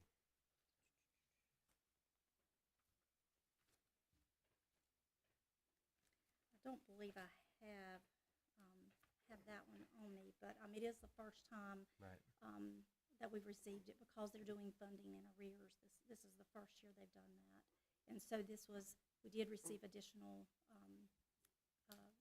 ADM. I can get that for you. There's approximately 200 plus student difference, if I recall correctly. When the board passed the original budget resolution, we actually had discussion about that, and that the new funding and arrears model, and that we did think we should be getting some additional funding, and we'll be fighting for that. And Tina continued to look at that and request information on it. So we were pleased to see we got some additional resources. Thank you. I have a question. Tina, would you go back to the CTE? If we, can I we- think that was all the way at the Yes. beginning. Would you just explain that to me, please? Okay, so let me pull up my federal one. For CTE, the original budget that we put on back in 24-25 was the beginning of the year, our original budget was $205,156. They actually gave us an additional $18,528. Oh, okay. So they gave us more money. So it's a difference in what I had estimated versus what the actual Okay. versus what the actual Okay. allotment was. Thank you. I have some questions. Yes, sir. Just to be consistent, I have, just to remind everyone, this budget was done under the assumption that there would be full employment, i.e. there was no projection for savings isn't the right word because we hope they're all filled, but that's the correct word. There was no projection for savings for unused positions, which we know that a fully staffed budget isn't realistic. So what's our percentage of vacancies? And so far into the first 2 quarters, how much savings have those empty positions resulted in fund balance? How much of that fund balance is a result of unfilled positions in the first 2 quarters? Again, that's just a projection. and I don't have an actual projection of just what the vacancies alone were. Well, we know, we're into the third quarter, right? So we know what the vacancies were the first 2 quarters. We know what their salary rates were. We should have known whether or not we're getting reimbursed for those positions based upon who's funding those. And based upon previous discussions, many of our empty positions end up getting county funded because we certainly wouldn't apply to the state to fund an empty position. We would do our full positions. So how much have we saved by having empty positions? I've asked that each quarter. When we passed the budget, I said I would be requesting that information, and here we are at the second quarter, and I'm requesting that information. So what percentage of vacancies have we had, and how much money has dropped down to our fund balance based upon those empty positions? I don't think we have that exact information, but we can see if we can get a little tighter response to that and circle back to the whole board with that information. It's safe to say that the majority of the savings that we see in our budget is because of vacancies, but that's a very treetop answer. You're asking for a little more detailed information, and we do our best to get that to you. Yeah, I would like to, and I think the public would like to know, I'd like to know what our vacancies are broken down by certified and classified staff, and how much fund balance we've gotten by those. I think we should have projected that and come up, it would have been a much more realistic budget. And in the future, I would recommend budgets project, just, you look at unemployment rate, you just have structural unemployment of around 2 to 3% that's just always exists due to constant turnover and people moving. It's crazy we didn't project that. But anyway, I think that's useful information. And then if I understand this correctly, based upon right now, we're going to have $4.5 million left over at the end of the year that we are expected to spend on something. Is that correct? It's just a projection. Right, it's a projection. Well, it's not necessarily expected to spend on anything, but additional savings that would go in our fund, or savings that would go in our fund balance, keeping in mind, as you noted, every budget that the board has passed in the previous 4 cycles, I believe, at least the last 3 cycles, has also included an assignment of fund balance to balance the budget. And so this is where you would go to have that savings, that fund balance, to assign to the next year's budget to balance the budget. So that's how I would certainly describe that, not that we're expected to spend or on anything necessarily. So I would go back to what I said last quarter, and I probably said it the quarter before that, and I'm going to say it next quarter, is this board should make plans on what our priority is on that fund balance. Otherwise, what's happened and what I've witnessed happen in the past, both in Moore County schools and elsewhere in the government, years, decades working with the government, is the staff will come running forward at the last minute and say, we have this fund balance and here's an idea. And then it's kind of presented as a take it or leave it, or a couple take it or leave it, where I believe it's this board's responsibility to set the priorities for what we would consider end of year funding. Otherwise, what's going to happen is it'll get spent by the superintendent and his staff $49,000 at a time, or it'll go towards existing things. That money will disappear without this board setting a priority. For example, do we want to have a daycare program for our faculty and staff?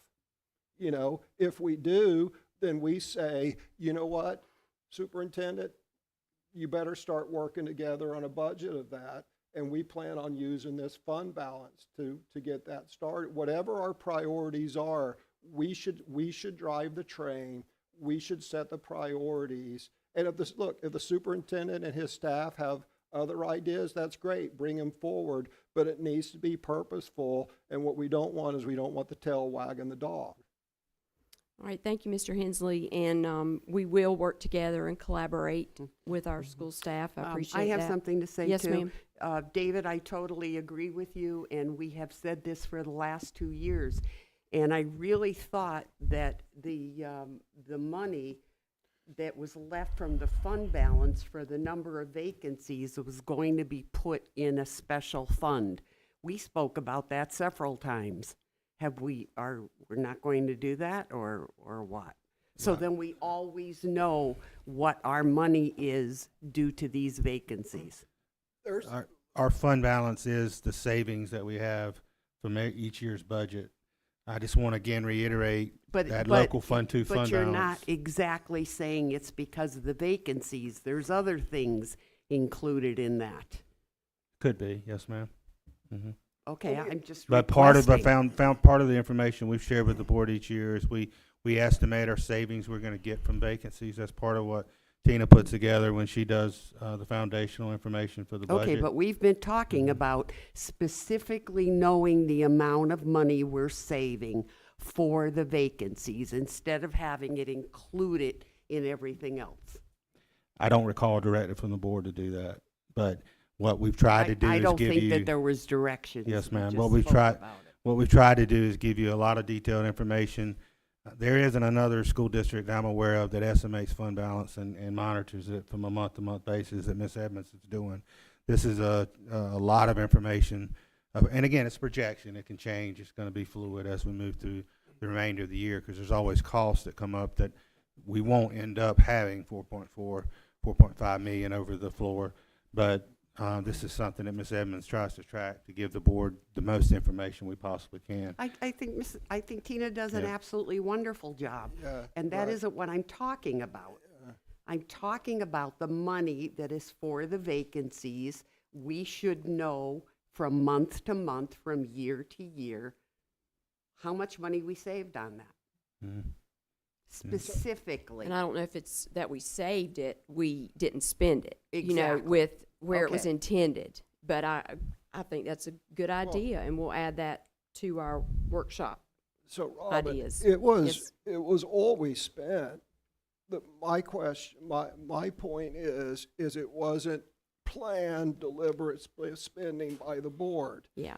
And, got- and yeah, we you should have a start different talking point. about that now. We should Okay. start talking about our priorities and what we would like to see Okay. happen. Let me ask you Yeah. this. There's a big expense out there that no one's put a price tag to yet. What's that? And we're in the second year of this, the advanced teaching roles. And by the way, I support the program. I don't Yeah. necessarily support the people who are implementing it, but I support the program. Right. But if you look back at, we're in our third year, going on No, our I second think it year. just got started this year, didn't it? No, we're into our second year. We're finishing up our second year of the advanced teaching role concept. Okay. Am I right? We kick-started this time last year. We've been 1 year in the project. But it was going we just before, it was implemented. happening before that using some other funds. It was kind of. Not the advanced teaching role Oh, process, but okay. we had Those we had some other consultants things were we here did. doing some stuff. So have they put a price tag to that yet? Because my understanding, you're going to form little fire teams, and there's going to be little Yeah. teams, there's going to be team leads, and they're going to get a little more pay, and it's all job enrichment, which We'll I get a support. report on that. But yeah. do we Yeah. have a cost on that yet? Because just in the back of my mind, I suspect that this money's being held back to fund some amount for the what's the advanced teaching No. roles going to The cost us? state provides stipends for those teachers, so The state that's pays been that. provided by the state. The grant is about building it up and training folks, And and so the that's state pays, once the advanced teaching roles, because if so, I've missed out on that. So once the advanced teaching roles are established, the state picks up the tab for those advanced responsibilities? that's been continued in the current budget. Yes, sir. Okay. The state could do away with that, but No, but no, right no, now, No, I Yeah. understand Yeah. that. But see, Yeah. that was not clear to me, that the state pays those advanced that's a good deal then. And Yeah. let me circle back again, Yes. Ms. Bruno. I'm trying to answer, be responsive to what you're saying. I think what I want to just emphasize, and I think Dr. Calcutt hit on it a bit, this savings, the fund balance that we have remaining, and that Ms. Edmonds is estimating that we'll be able to put back into our savings account. That's our fund balance, was meant to be spent. on this year's budget if we were fully employed. And so as we start planning for next year's budget, unless there's indicators that we shouldn't be planning that way, we'd be planning to be fully employed. And so when we start building next year's budget, we're going to need a significant portion. That's my prediction. We haven't got there yet, but we'll probably need a significant portion of our savings account to balance our budget, assuming a fully employed budget. That's why I would not suggest that we look at our savings account, our fund balance as okay, we saved $2 million this year, we're going to go spend it on this project. That's why I would never recommend that. There's some other sources that we might go for that type of one-time projects. We've talked about that with the restricted revenue fund that we've accrued over time, and there might be a project that we'd be recommending out of there around safety, around some other things, but I wouldn't recommend it out of our Fund 2 savings account fund balance. And so just trying to make that clear as I possibly can, and I hope that helps a little bit. Thank you. And thank you, Mrs. Edmonds. Appreciate your hard work and the work of your team. Thank you, Dr. Locklear. Should we have a break at this point or keep going? What are y'all thinking? Quick. All right. All right. Let's take a 5-minute break. We'll be back in about, 3:25? 3:23? Yeah. Okay. We'll go 3:25.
We're back into session, and we'll move on to our next item.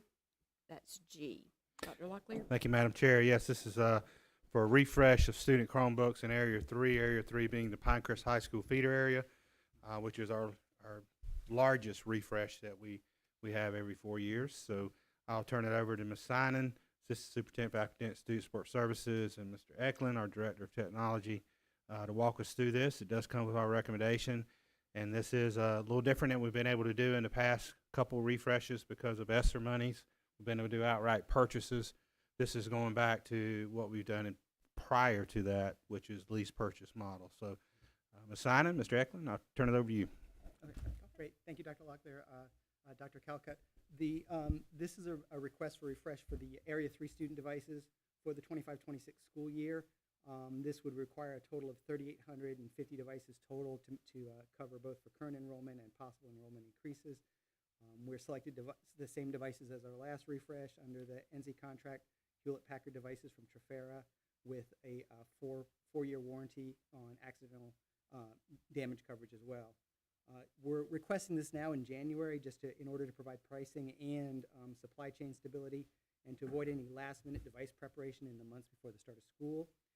We would order these devices upon your approval and the county commissioner's approval in January of 2025 with an anticipated delivery of the devices within approximately 8 weeks. The Trafera, just to ensure that these are covered for the entire school usage period, they will provide warranty and accidental damage protection for the 4 years of the actual use of the devices in the schools. And that would be the 25-26, 26-27, 27-28, and 28-29 school years. The Trafera will be the vendor providing the devices and servicing the ADP warranty.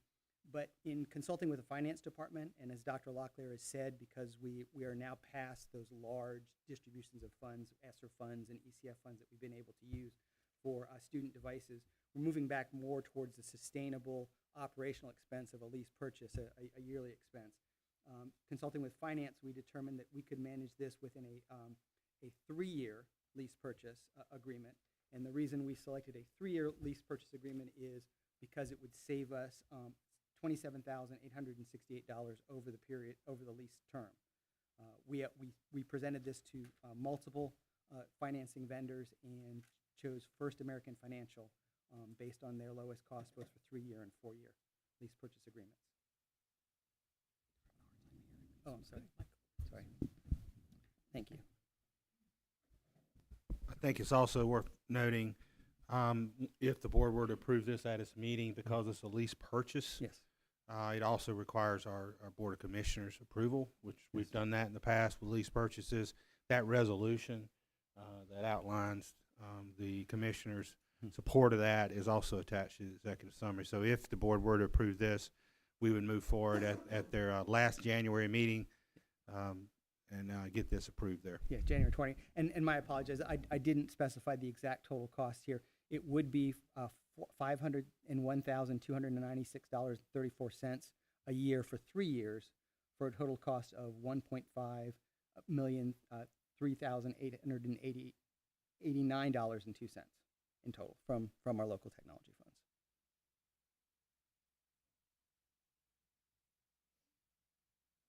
Are there any questions? Okay. Yeah. Yes, sir. Does anyone else have any questions? Not yet. Okay, so do we own the current ones? Yes, we do. So we bought those with ESSER money. That I would confirm exactly what the funding source is. Yeah, Some okay, but were we for own- ESSER. we own- We did a previous purchase of devices for areas 1 and 2.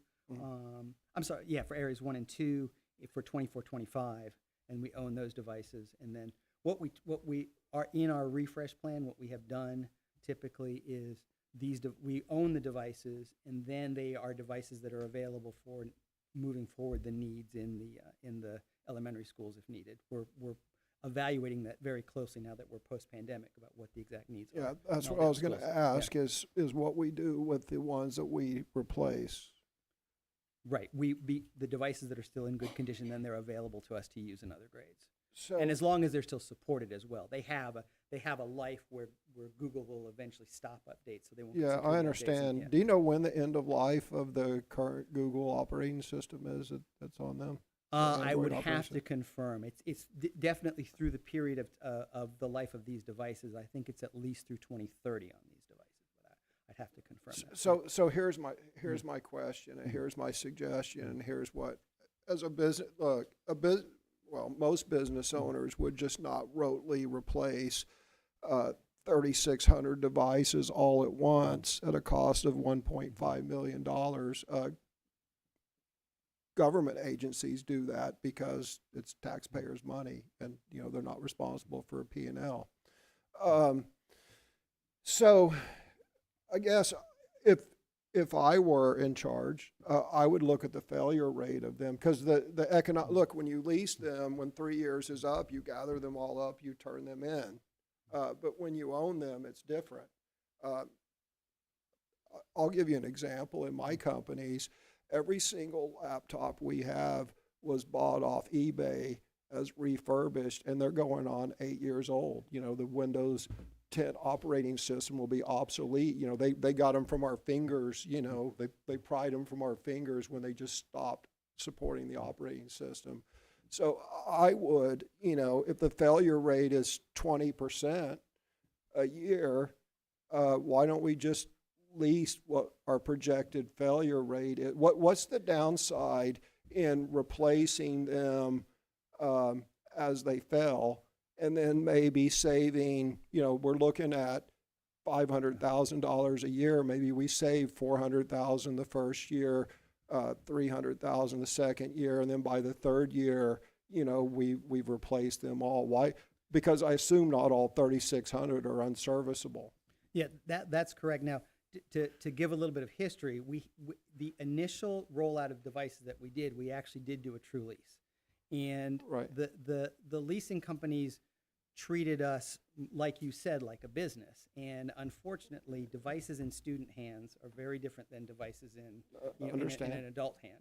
And we ended up with a very significant expense at the end of that lease because of any issue with a device. A corner broken off of a device was an issue where they said that no longer has value to us.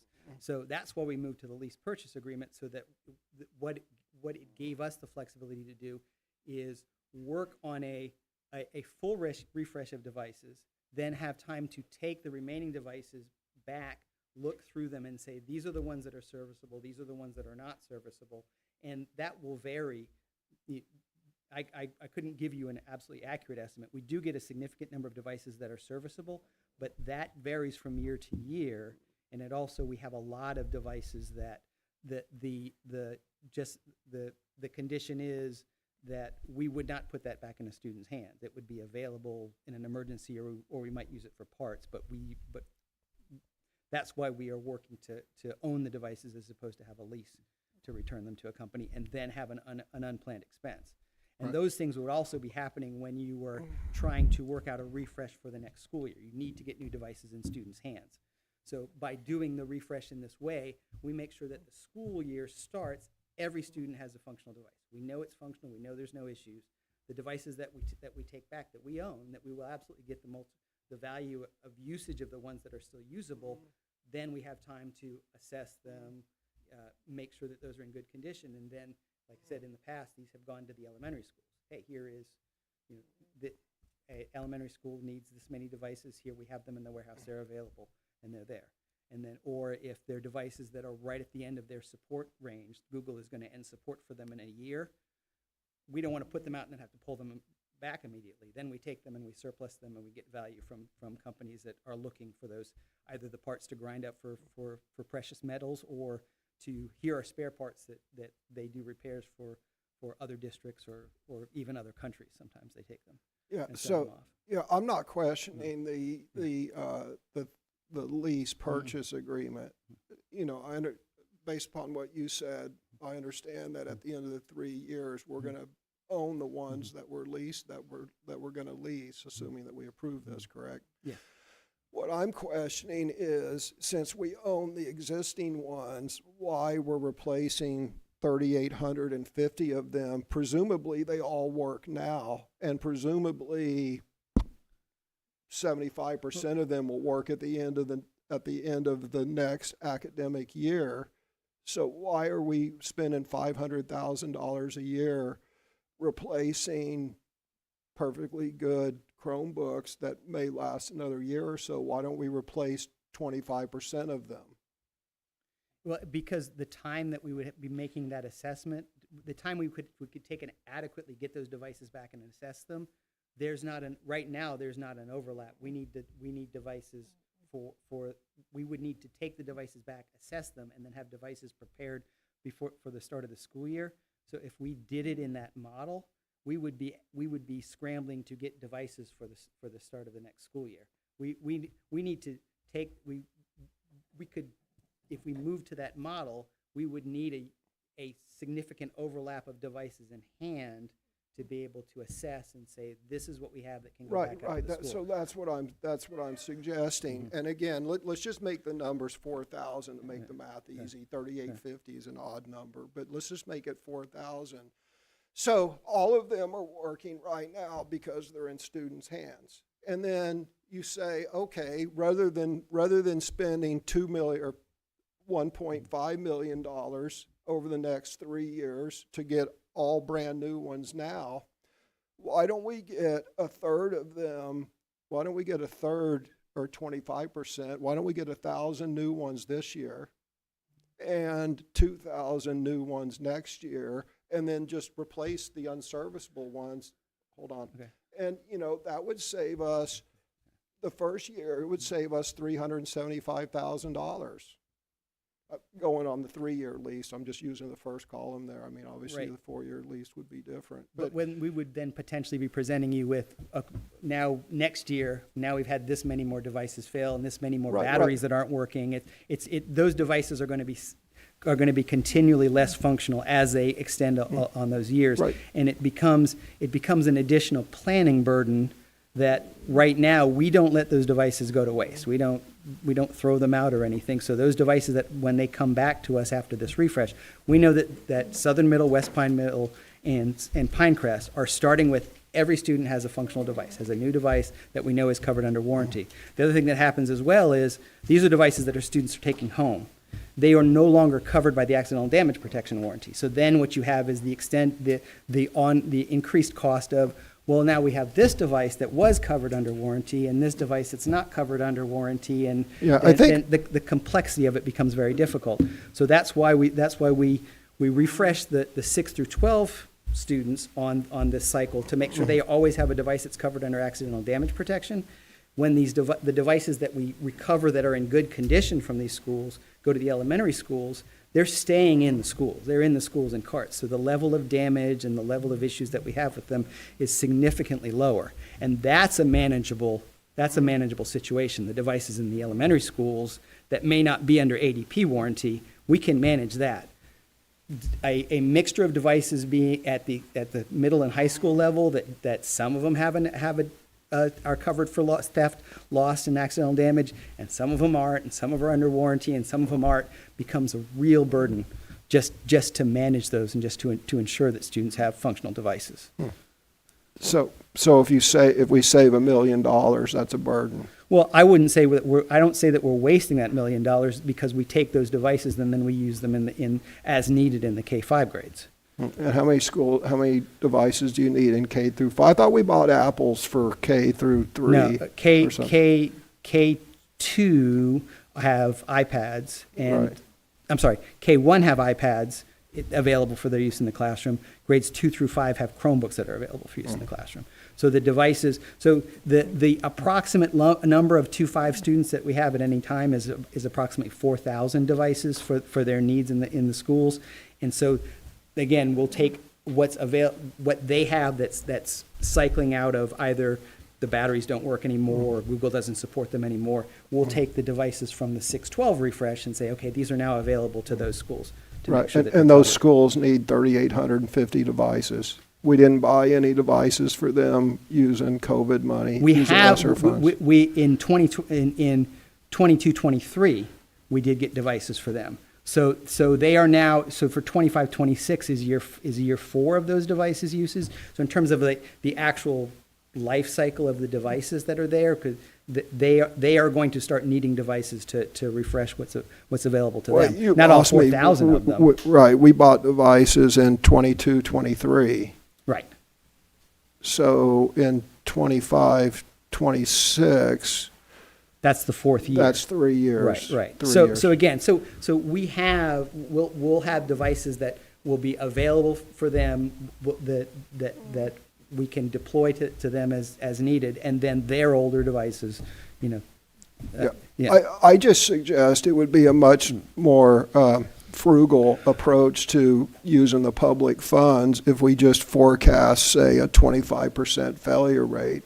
And we lease 25% new ones, and maybe we just, replace a schools. And then the other ones get redistributed to the other schools. I'm just looking at, trying to be a good steward of the taxpayers' money, and it seems like rotely replacing 3,850 devices that are working perfectly now with a few chips and scratches.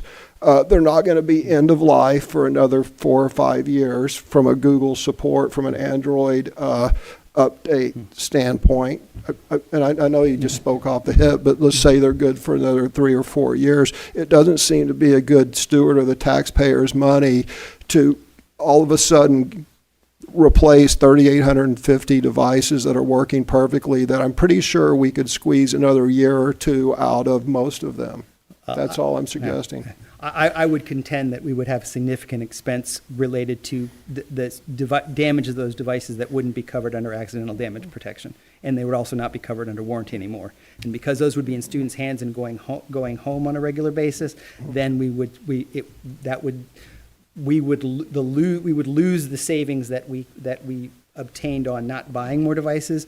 We would then be it would be staff time, it would be parts, it would be repairs that we would have to do rather than the vendor comes and picks them up and repairs them for us. But see, that's the fallacy, is if you get rid of them all, then you're writing them all off. It's 100%. Forget the fact for a minute that you're passing them down.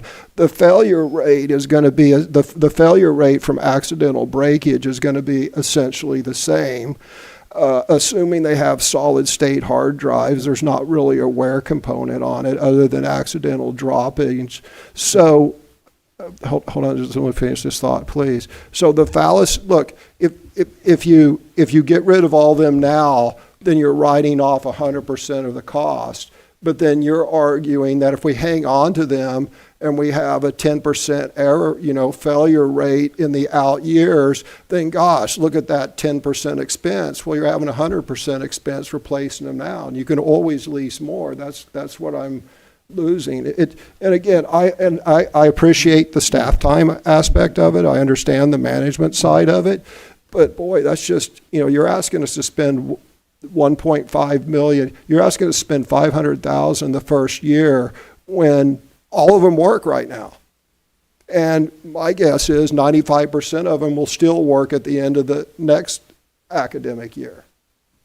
So why don't we just replace one school's worth and then redistribute the rest of them? I mean, this is 3 schools worth, right? Yes. Why don't we replace a third of them the first year? I'll chime in and just say that I think we came to the 4-year refresh because we saw in experience at schools. Yeah. We started off with a 3-year refresh, and that was not enough.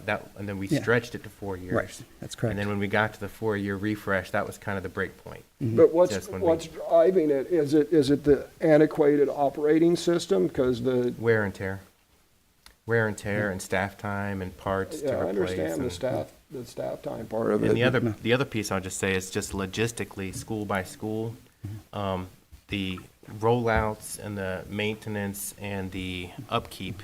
If you keep them on a cycle as a group, then it's much easier to cycle that out and maintain. So like if you've got 3 schools on this cycle, now you've got all those devices on that cycle, and you've got the same parts, you've got the same, and then the next cycle together. So when you start mixing up warranty, not warranty, it gets much more difficult, the school site, to maintain them.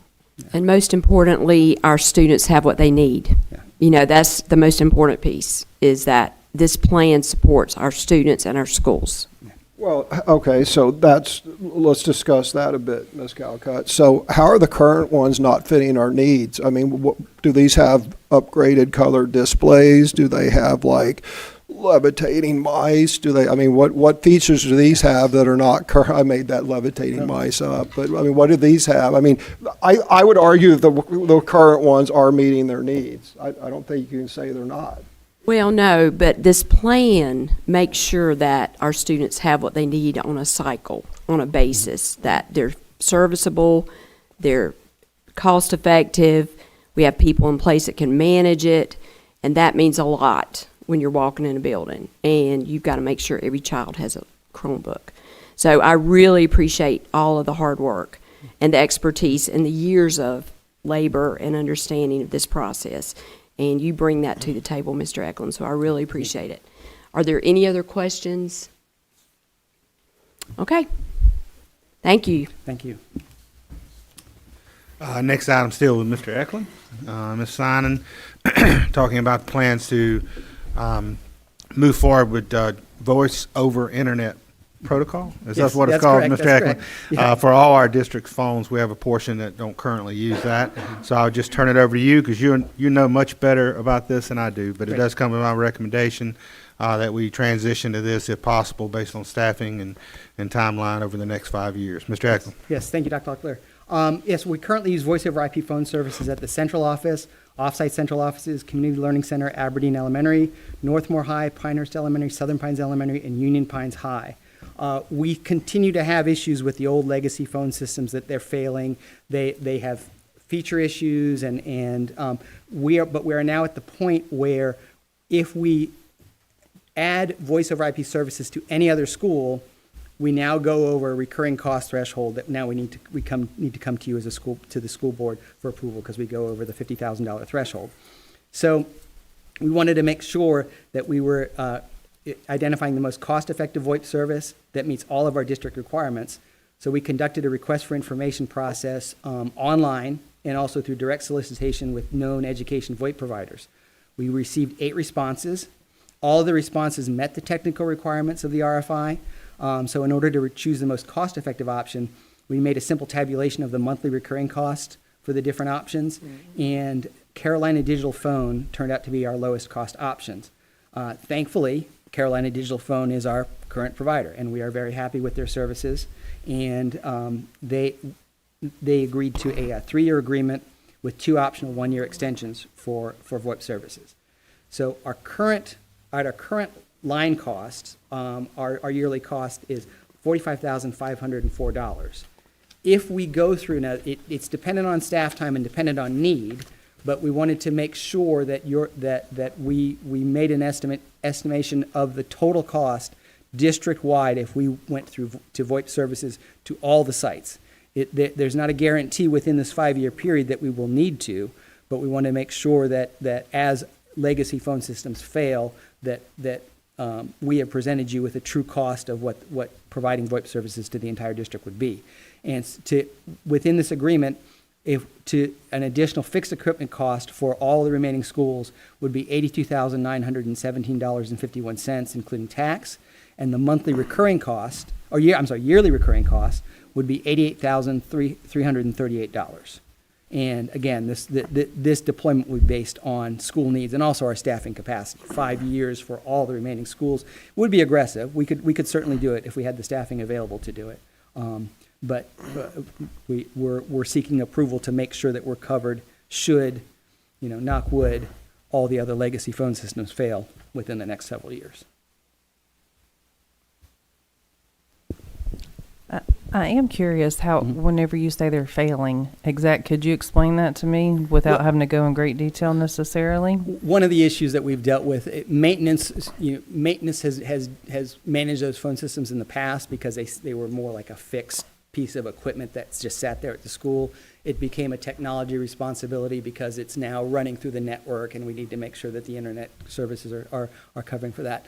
What we've seen is, I think it was Southern Middle was the last school that they had basically had to go chase down used parts to make sure that things stayed operational. Okay. We've had one of the schools, for instance, a principal came in and said, well, gosh, why can't I not even just call somebody at the central office directly on an extension? It's a safety improvement. And we had to explain to them, we're at the threshold, we need approval before we could look at moving your school to VoIP. Other advantages of VoIP include, right now, every school that's on a legacy system has a limited number of incoming lines and limited number of outgoing lines. So if, there's an emergency or somebody's talking on the phone or teachers are just communicating out with parents, or, parents are calling, a bunch of parents calling in, you can use up all the lines in the school and calls can't go in and out. With a VoIP system, that's all based on, it's just as long as the internet's operational, they have capacity. So, Okay. yeah. And also there is a recurring cost, but there's no long distance, et cetera, those kinds of issues. Okay. So, I'm going to assume Northmore has the old system, because I call up there fairly regularly and don't get through, and they know that they have the issues there. But you said something that I caught, as long as the internet is working. that's correct. Because Northmore and some of our more rural school systems do have some internet issues. Is that not something that? Well, in terms of so one of the things, we brought this to the school board that has already approved our WAN services, our fiber WAN services. I think the issue we had at Northmore, it was a while back, was the way that the previous WAN provider had run the pathways for the fiber to those locations. There weren't redundant pathways. So if there was a way that a fiber could get cut in one location and then communications couldn't pass the other way. So now the way that it'll be happening this summer, our WAN services provider that connects the fiber between the schools, they are ensuring that every single school has multiple pathways for the fiber. So if somebody by the road cuts the fiber, there's another fiber that will keep that school operational. We also make sure that the schools have, this was part of the technical requirements, but we make sure that all the network equipment at the schools there's a UPS that's available there at the school, so that at least for 30 minutes to 45 minutes, that even if there's no power at the school, the network equipment stays up for a period of time so there can be some communication. Another technical requirement was that also there has to be an analog backup of some kind, so that if everything is completely down, there's a way that calls can be rerouted to just an old analog phone at the site. So we ensure that there's redundancy to the extent that we can. Yeah. So you mentioned a yearly reoccurring cost of $88,330. How many sites is that? That would be for all 23 sites. All 23 sites. Yeah. So, Yeah. right. So right now, the legacy PBX systems, do you have full up PRIs running from the telco, or do you have internet coming in, or are you chopping that into a PRI? It's inside the premises. My point is, are we paying for PRIs from the telco? We pay to ITS. I wouldn't want to guess the number off the top of my head. It's less than this cost to be sure, Right. but there is a recurring cost that we have to pay for those lines. For the PRIs. And some of those schools have reduced their line count significantly just to save the money, but then you run into capacity issues. So. I'm going to be doing a bit of this from memory because it's been a while, but to answer Ms. Davis's question, it's amazing when you get a PRI is a T1, and it's divided up into voice channels, 48K or whatever they are, 12K, anyway. And you end up with, I believe, 23 channels plus an overhead channel. Maybe it's 11 and 12, and it doesn't sound like much, but boy, it's hard to use 24 voice out of your building. It's hard to use 23 simultaneous voice calls. You will almost never reach that limit. It's really hard to describe. The problem with VoIP phones, I've looked at it for my own companies. I get the flexibility, I get everything about it, but the problem is it's like cloud storage. You just never own it. You know, that yearly recurring charge, it's $88,330, and then they increase it 5% next year, and then it's $92,000 93,000, then they increase it 10%. And then once they get everyone using VoIP phones, then they just start increasing it 15, 20% a year. The problem with voice over IP, unlike a PBX, is you never, ever, ever own it. You're always leasing it. And those lease rates, just like cloud, they continue. I've had a hard time justifying. I understand it. I would say, compared to what businesses pay, Yeah. education pays significantly less than businesses. So For their recurring charges. for the recurring charges Yeah. and also for the equipment as well. Now, Yeah. now you say we're not leasing phones. Leasing phones, the phone handsets themselves, that is an option. But Yeah. one of the things that we've done, there are companies out there that provide VoIP services, but you have to use their phones. We don't do Yeah. that. We do a Yeah. standard phone set that says, you know what, if we decide we're not, 3 years we're not happy with CDP, we go to Yeah. somebody else. It's a Right. standard phone. You Yeah. can connect it to another And service. you already have the That's- high-speed internet to all the sites. That's So correct, really, correct. really, you're trading the cost of your PRI and maintaining your legacy PBX for the yearly recurring cost. I'm not saying no, I'm just trying to running through all this in my head and making sure everyone understands, is, once you sign up for this, this is a burden in perpetuity. But the trade-offs are, you've got the cost of the PRIs and you got maintaining the legacy system, and which may not be, I'm probably one lightning strike away from being forced to go to VoIP, And the trade-off also is that by doing it as a recurring service, they are responsible for maintaining it and managing it, and they're able to do more in terms of redundancy. If you have, they have multiple systems hosting us. So we actually had an incident where they had a data center have an issue. They just switched us over, and as far as we knew, Yeah. phone services were still operational. So that's an advantage of going with the service. I mean, if hosting things internally, this many systems you'd have to host internally, you're going to spend at least that much recurring, if not more, when you talk about loaded cost of an engineer just to manage that system and maintain it, and you don't even have the redundancy. And when you have that PRIs don't give you any redundancy because it's all multiplex once it hits the central office, and then it goes out over the internet anyway. There's no copper once it leaves your site. So it's hard to make I'm supporting you in this. It's hard to make, you look puzzled. It's hard to make a backup argument for PBX because the fact of the matter is there's not copper pairs going all the way to some switch in the sky. It all gets multiplexed, and it's, over on the internet anyway. I have a question. Can you say a word about bandwidth? I used to work in one of the schools, and sometimes we'd get up against bandwidth limitations. Well, in terms of voice over IP voice is not very significant in its need for bandwidth. You find that video and the device usage tends to be a lot more than what you would see from the digital voice calls. Now, in addition, we have very good bandwidth at our schools. We have 10 gigs to every site now, and we're actually increasing that in the new contract. The new E-rate contract is giving us 10 gigs to all schools, and then an updated 40 gigs to the high schools, and 100 gigs back to our central data center.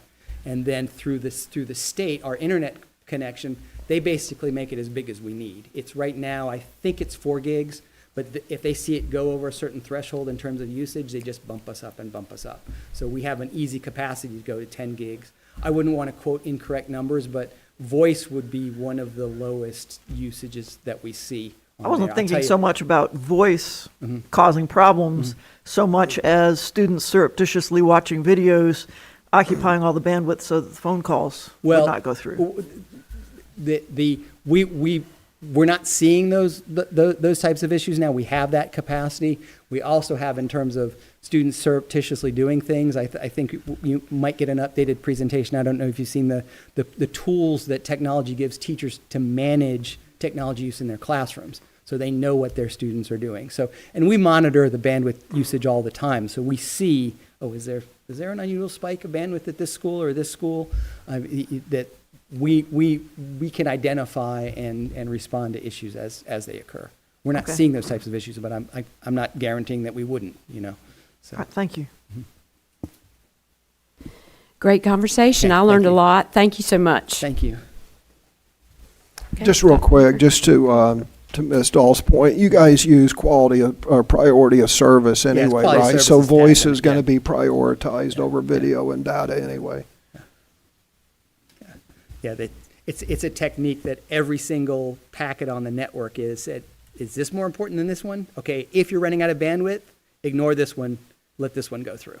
So that's what quality of service does for you. It ensures that there's adequate bandwidth that's there. So, thank you. Thank you, Kent. I've taken a master's class in voiceover. Appreciate your leadership and expertise, Kent. Thank you, buddy. We now have Miss Tracy Metcalf, who will be bringing what is pretty much routine on a monthly basis, requests for out-of-state field trips. We always appreciate our schools planning ahead and making sure we can bring this well ahead of time to you as a board. These do come with my recommendation. Ms. Metcalf. Good afternoon. We have 3 potential field trips. High Falls Elementary School 5th and 8th graders would like to travel to Washington, D.C. from April 1st through April 3rd. Pinecrest High School Social Studies Department would like to take interested students to Washington, D.C. from May 23rd to May 26th.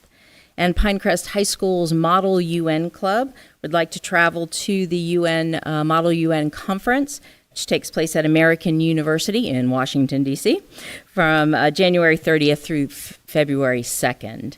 Would like to just talk a little bit about the High Falls trip because that's a little bit different than we've had in the past. This one is for both 5th and 8th graders. Before COVID, High Falls 5th grade class always went to Washington, D.C., always requested that. In 2020, of course, they had to cancel that trip and refund that money. As a result of the pandemic, this group of 8th graders did not ever get to attend that trip to Washington, D.C. So they have asked that they could both attend. What they are doing is taking some mitigating strategies because there can be a large difference between a 5th grader and an 8th grader. So first, parents and guardians may attend the trip and act as chaperones for a group. They, of course, will be approved volunteers and will have a background check. To adequately separate the 2 groups at the hotel, they'll be assigned rooms on a different floor or in different wings. Both floors and wings will have security every night. If the parent is present, then the student will stay with the parent on the appropriate floor. If the parent is not present, then they will put them into rooms according to gender on the appropriate floor next to the teacher or the administrator. For the museums and sites, all groups will be grade leveled, so all 5th graders will be in a group together, 8th graders will be in a group together. And there is one, they'll go to the same sites with the exception at the Holocaust Museum. They'll go, the 8th graders, the actual permanent exhibit is appropriate for an 8th grader. For 5th graders, it is not as appropriate, and so they'll do Daniel's story and then take a walk up to the White House to take pictures. The other 2 trips are the high schoolers, and they're pretty self-explanatory. All right. Any questions? All right. Thank you. Thank you, Ms. Metcalf. Ms. Metcalf. Madam Chair, our last action item is, before you consider the agenda for next week's meeting, is Ms. Stewart and Dr. Metcalf. As the board is aware, the board's last school district strategic plan ran through 2024, and so now it is time for us to look at revising the district strategic plan over the next few months for the 2025-2027 school years.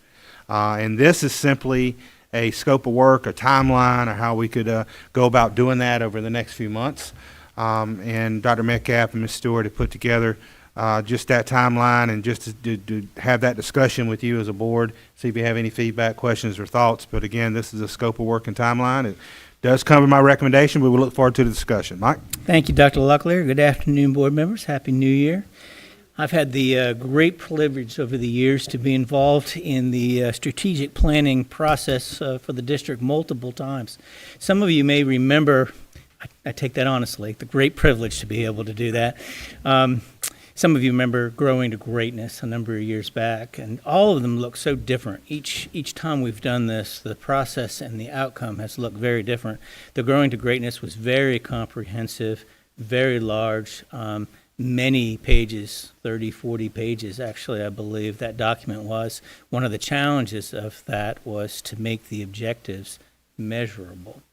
Then I think in 2018, we used an outside consultant to work with the board in terms of developing the strategic plan at that time. It was based around 4 or 5 domains. I think 5 domains, for example, academic achievement and parent and community engagement were 2. Underneath those domains were objectives and then strategies. That document was 5 or 6 pages long, I think, very expansive, hit many different elements within the district. Then in 2020, the board wanted to be a little bit more directive, a little bit more precise. They wanted to narrow it down. They really had a goal to have a 1-page document, really review the mission statement, review the vision statement for the board, for the district. And they wanted 6 or 7, ended up with 7 goals, if you will, very specific. And that work was, we developed that through a protocol and work with Ms. Stewart. And so we're at that point again where we need to discuss how the board would like to move forward with the development of the district strategic plan. What we have proposed here, and again, it is just a draft document for your discussion. We can move in any direction that you would choose to move in, but we base this kind of off of the work that we did in 2020 developing the current strategic plan. So I just wanted to quickly kind of go through this, answer any questions that you may have, and then allow you to have discussion among yourself of how you'd like for us to proceed in terms of a timeline and a process, if you will.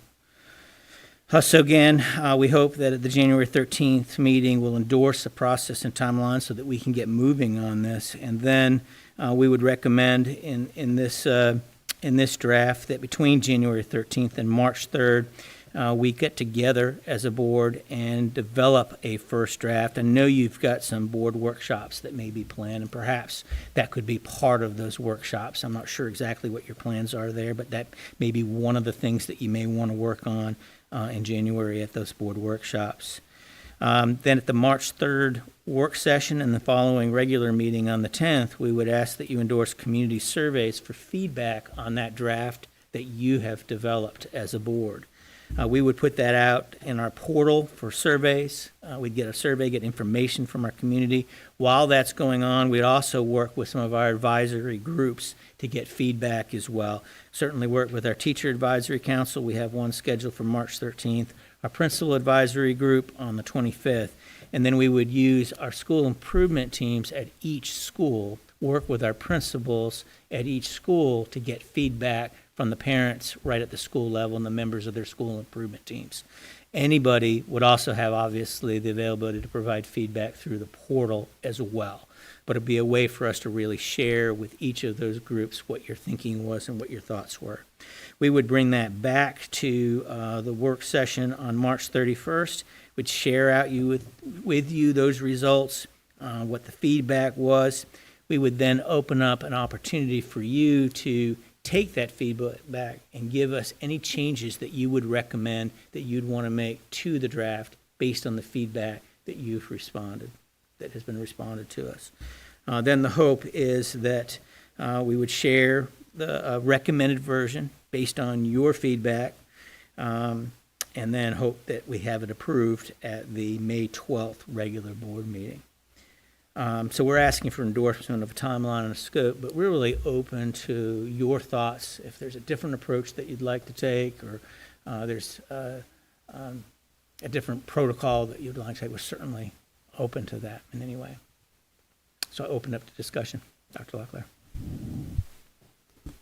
Anybody have any comments or ideas? How responsive have the community surveys been in the past concerning this? Trying to remember. I think it was quite. I thought we had quite a number. I thought so too. Okay. Yeah, I thought it was. I thought we were very pleased. I remember the board feeling very pleased by the response.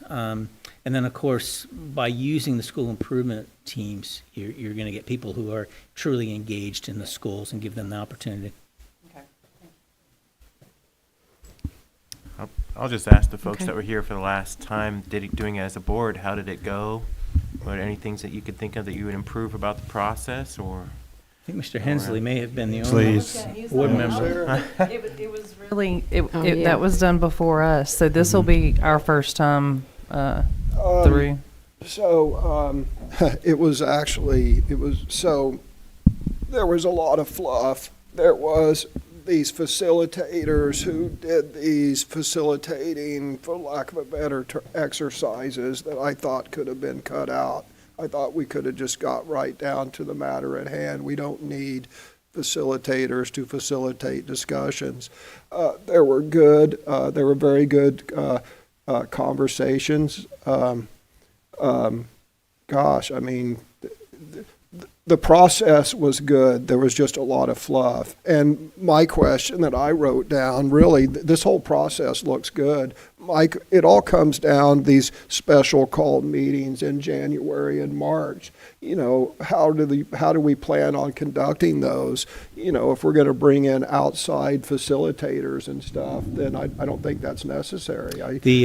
When we did that with your group, we did not bring an outside They were facilitator. inside. They were district facilitators. Ms. Stewart did yeah. it, and we tried to be very responsive to the board. I think we had 2 meetings, if I remember correctly, and the first one was kind of create the stage. And remember, at that time, it was a board that had not really worked together and had differing ideas. And so we did do some work at that time to try to generate conversation about where the board was. So there was a lot of discussion on the front end in the first meeting. In the second meeting, I think we got really down to working with it and moving it very quickly. I can So remember we kind of adapted to where the board was. We're sitting at a table right here when we came up with the idea of responsible citizens, because I remember Pam Thompson saying, that's a great idea. So it really comes down to the willingness to have open-minded, open-ended conversations, which, by the way, I haven't really seen demonstrated here today, based upon the vice chair's comments when I was talking about the first agenda item. So as long as everyone's willing to have an open exchange of ideas, then everything will be fine, and a couple of meetings are more than enough.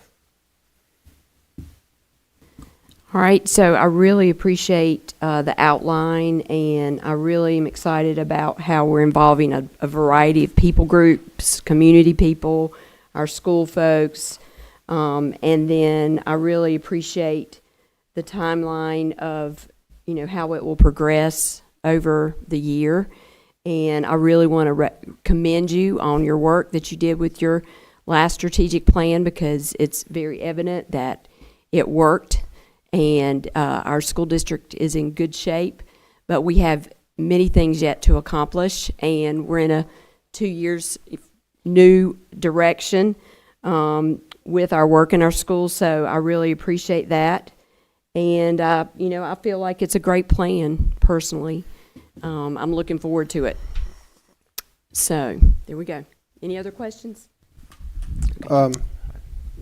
I just had one thing to add. I think it would be really good at one of those meetings to find out just the usability of the plan, like not just was it a good plan to meet the goals, but also with staff, you know, how was it usable? Did you find it usable? Is there any improvements you could do with that? I would Very good. appreciate We're that. happy to provide some feedback. Great point, and you know, the fact that it was very strategic and it fit on one page of paper certainly was Really a helpful. real positive thing from the usability standpoint. But yes, sir, we can talk about that certainly. And I should add, one of the things that we, at the board's direction, I commend the board for it at that time, was the dashboard, which allowed us to track throughout the, very transparent on the website. In each of the objectives, we were able to track throughout the 2-year period our progress in different ways, and that is another way to keep us on track and make sure we're moving the district forward. I believe that was it. My That's turn. all the action items we Okay. have, Madam Chair. Thank you. All right, thank you very much. Our last item in this section is the school board meeting agenda for the regular business meeting scheduled for next Monday. I would like to read each item, and I would ask the consensus of the board whether the item would be under consent or board action.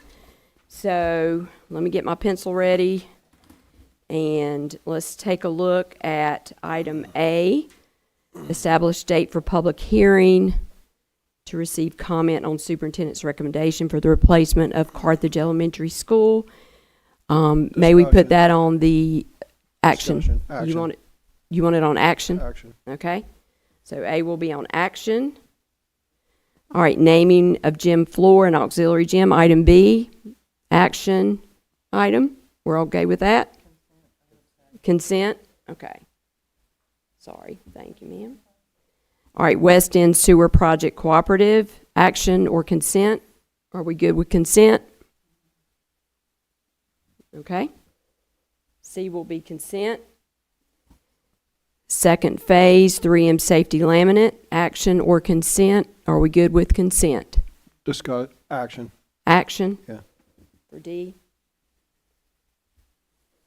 All right, approval of preferred provider for employee benefits. Are we on action or consent?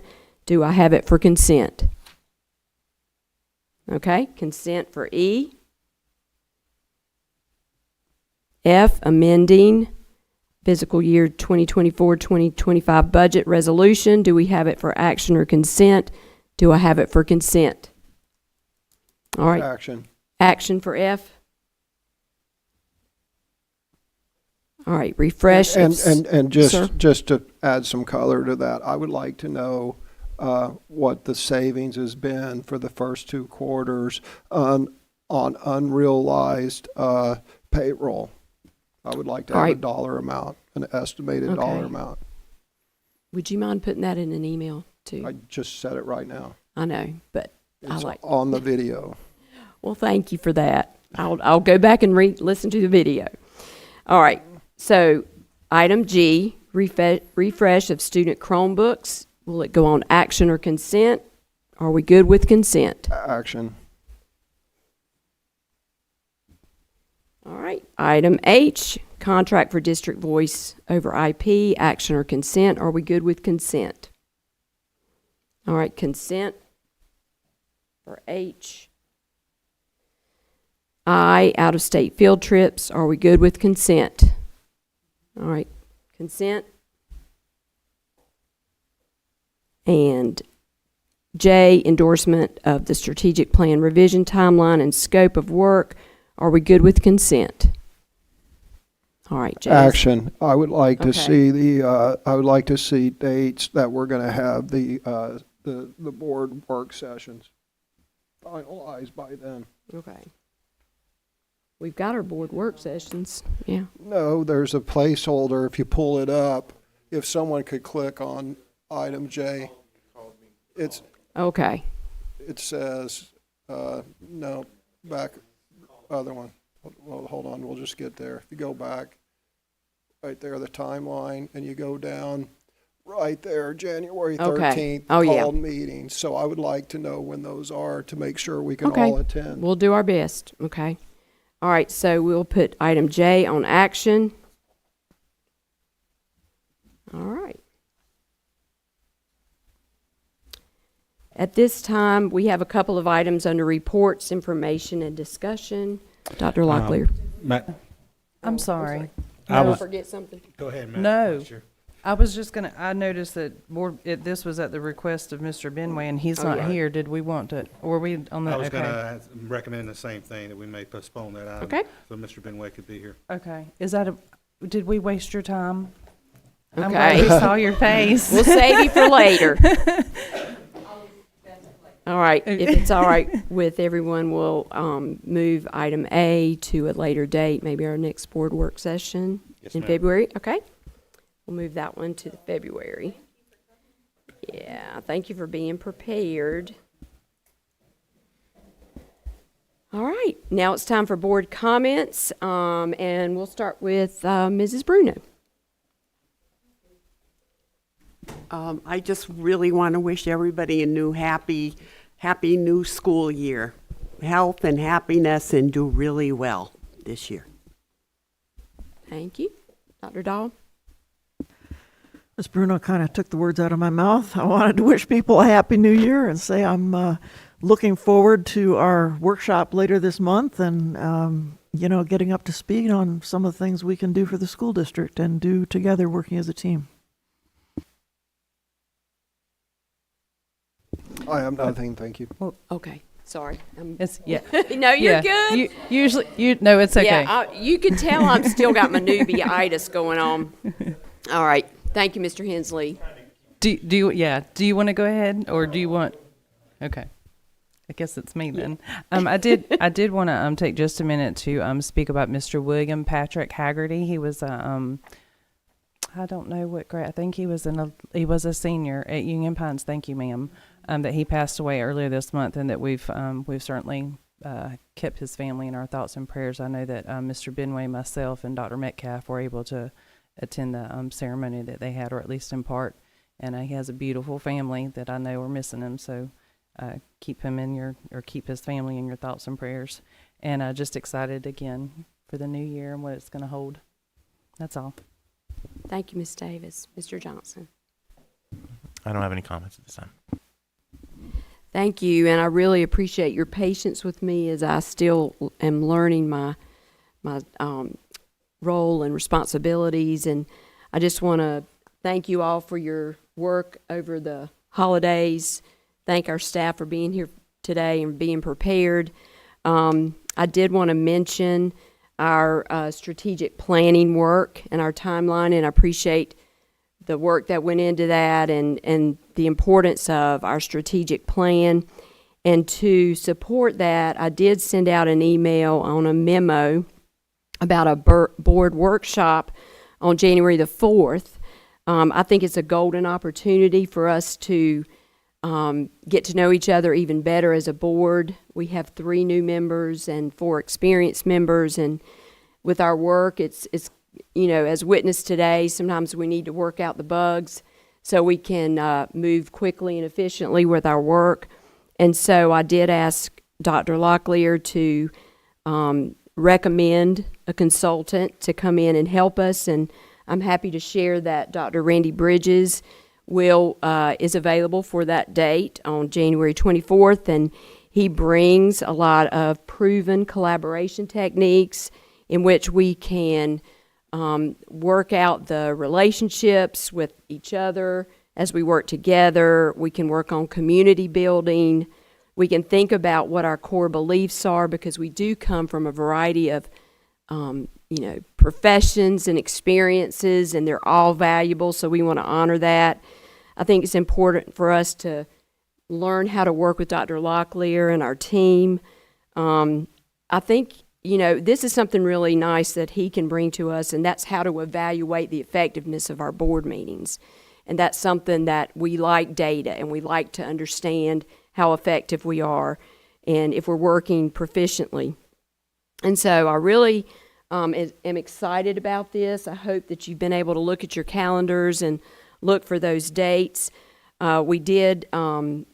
He did say that he could work with us for a board workshop on Friday, January 24th from 8:30 until 12:30 in the morning.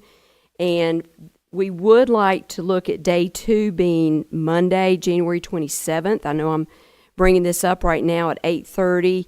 We are able to secure the Board of Elections building for both events. So you can think about that. You can let me know if you're available.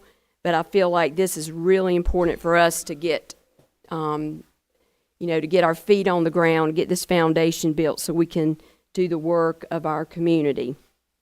I did email you your committee appointments over the holidays, and I really appreciate your willingness to work behind the scenes with that information being public, as always, but on these hard topics, like bringing these discussion points to a smaller group where we can decide, Mr. Hensley, what the structure is of the work of the committee and how we do want to bring that to the board.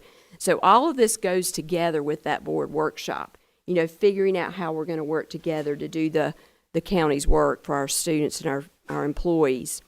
So I really appreciate that, and I look forward to it. And just email me or let me know later if those dates work for you. And I really appreciate your time. All right. Seeing no further business, do I have a motion to adjourn the meeting? So moved. All right. Do I have a second? All in favor, say aye. All right. Y'all have a great day. Thank you.